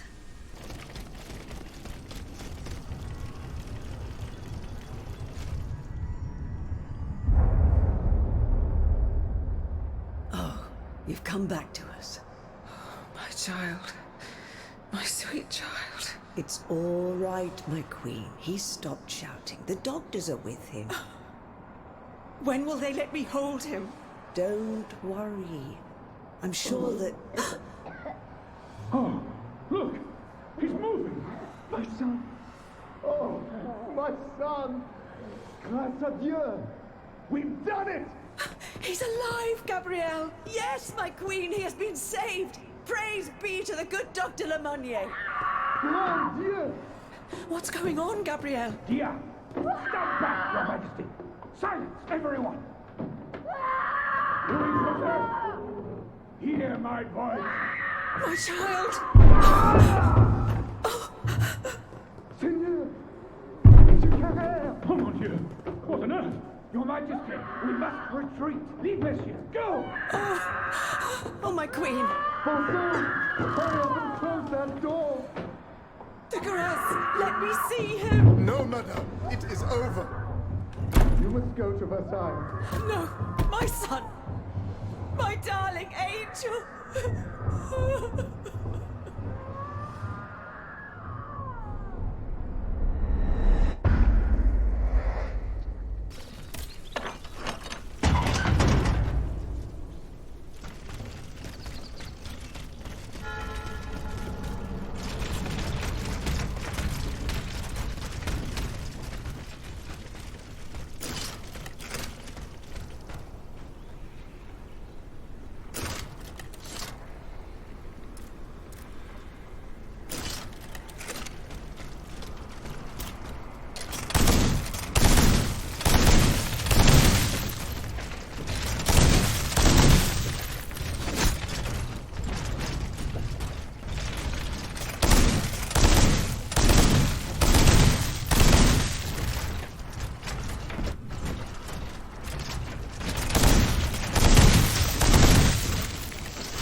Bon sang, Aegis! Here you are at last. You've come at just the right time. Madame, go and find the children. We must get going. No, no. We can't. I can't. The children here? At the Petit Trianon? Yes. They are upstairs in the Queen's room. General, you and I both know what is coming. You must take them to safety, post-haste. No, I will not leave without Gabrielle. Madame de Polignac? What happened to her? Something strange is going on here. The automats will not come within 100 paces. The King's orders, no doubt. He wants to protect his family from his own automats. Sadly, Gabrielle got it into her head to explore the area to gauge the size of the enemy forces. The fool. She left so heedlessly that she was captured before our eyes, and we couldn't do anything to help her. Where did the automats take her? They went towards the palace. Run and get the children. They must not remain at Versailles any longer. Have no fear, Madame. I will take you to a place where all three of you will be safe. I will help Madame de Polignac. Dieu te vienne en aide. You are her only hope. Don't delay, Aegis. Our companions are ready to take the palace as soon as you have destroyed its protectors. I will join you when I have fulfilled my commitment to Her Majesty.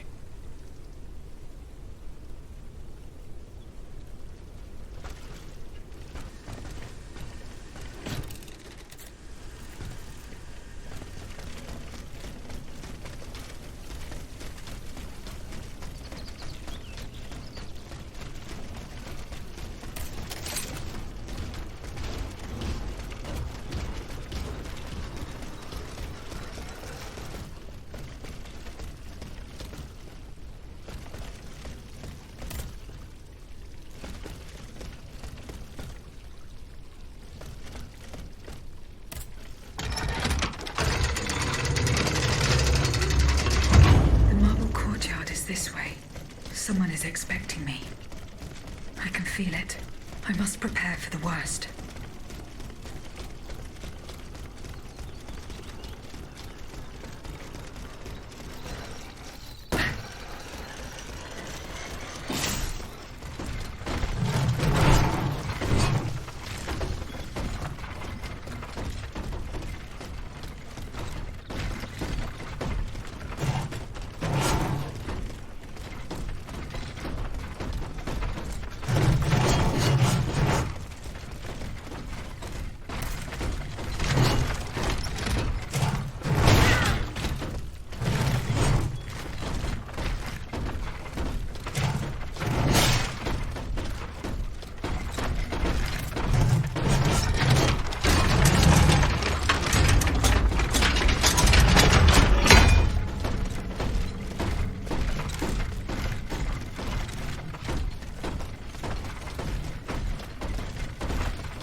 how the Aegis turns against its master.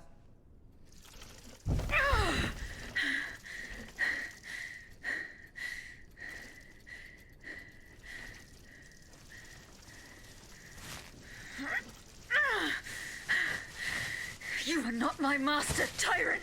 You never were! I am quite happy to concede this point, but what about the Count? Have you forgotten that he gave you life and whispered the order that animates you? Look how he runs, the coward! Do you understand what he has in mind?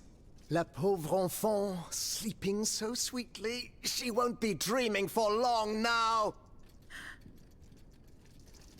Passons! Athenais!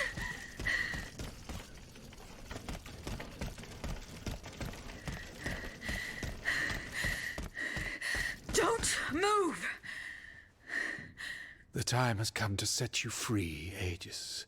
This whore's soul has poisoned your cogs for too long. Adieu, sad puppet. No! Bonté divine, I don't want to die.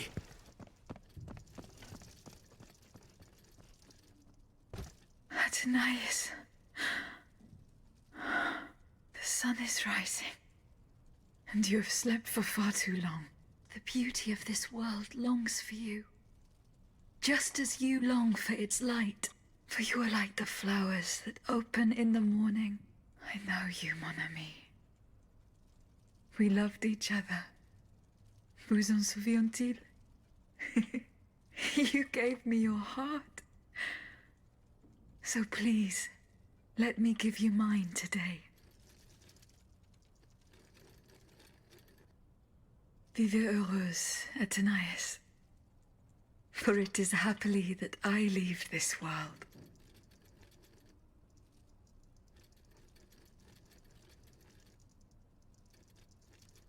This way, monsieur.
Monsieur, we have the king.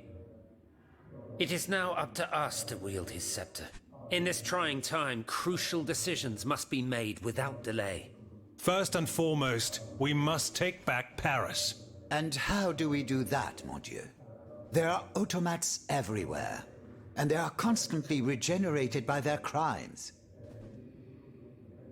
We have the king. Cagliostro has fled, but he is leaving a trail of blood. I doubt he will survive his injuries. As a result, the automats are left to their own devices, with no one to give them orders and no reinforcements. And since I'm sure that Parisians will no longer venture out into the streets, the machines will soon have no more souls to harvest. Sooner or later they will no longer be able to move and, par la grâce de Dieu, will become inanimate objects again. It's a matter of days, weeks at most. Mais ensuite, once peace has been restored, what of the kingdom? This is indeed a crucial issue. Leaving the nation without a government would expose it to the greatest danger. Worse, it would condemn it to civil war. Eh bien quoi, monsieur? Can you not govern together? Unfortunately, the disagreements that divide our assembly run far too deep. That which we can agree is that we have been given a chance to choose the person who shall succeed the tyrant. I believe I am the person who is best suited to exercise power. Of course, I will only hold office for as long as it takes to set up a new assembly and a government of the people. For the French will no longer tolerate a king. We can be sure of that. Are you joking? What have you done that would convince us to let you take down the monarchy? Answer, Monsieur de Robespierre. You have our full attention. Everyone here knows that I have the fortune that Monsieur Necker was kind enough to leave us. My conduct convinced Aegis to entrust it to me. Do you think we are prepared to let a simple representative from Artois squander this treasure as he pleases? I promise to use every cent of it to help the nation recover. Do you doubt my word? No, I wouldn't dare. Oh, Maximilien I, man of great virtue. Go on, Monsieur de Robespierre.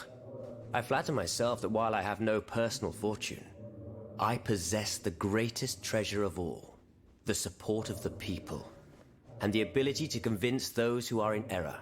Yes, I can attest to that. Maximilian is a just and virtuous man if ever there was one. Though I have always sought moderation and pragmatism, I now agree with him that in the case of abolition, principle must come first. You know that I share your views on emancipation. It is astonishing that I am never given credit. Monsieur, I rest my case. Very well. We must now make our decision. I pray that each of us shall respect this decision and set aside our personal interests for the sake of peace and the common good. Who among you approves the appointment of Monsieur Maximilien de Robespierre?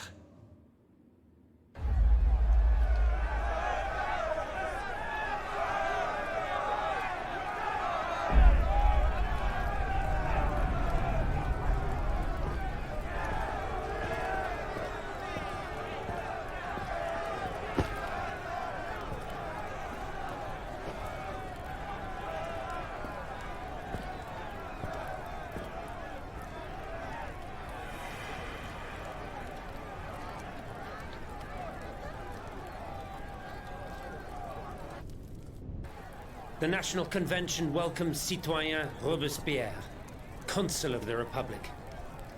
Citoyen Louis de Bourbon, former King of France. In the name of the French people, in light of the innumerable crimes of which you have been found guilty, the members of the National Convention, meeting as an extraordinary court, have voted to sentence you to death. The sentence will be carried out on the hour. Now that justice has been done, the nation is ready to hear your last words.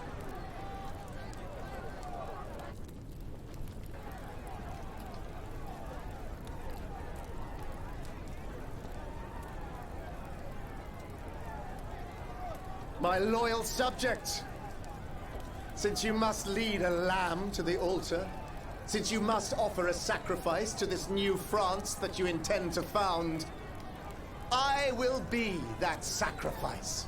How dreadful this world is, where beauty is doomed to fade and flesh decays. I found no consolation in this world. I vainly thought I was giving our souls the gift of immortality beyond our mortal bodies. The Grim Reaper was my sworn enemy. Influenced by the most awful of men, I believed that the genius of machinery could overcome death itself. Alas, I have lost this fight, and am branded with the mark of murderer. Life, even more than the crown, was heavy for me to bear. I have suffered too long under the thumb of nature, which I despised. As a child, I saw my older brother die. I lost my father in the prime of his life, and then my mother, who was even younger. My beloved daughter did not live a year. As for my son, the first of my heirs, I unknowingly gave him to drink from a poisoned cup. I mourn the death of these poor souls daily. My death will not unite us, of this I am certain. For I, in my misery, have lost the support of my faith. So, executioner, lay me down on this board of adieu. I will sleep now. Sleep at last, and not to dream.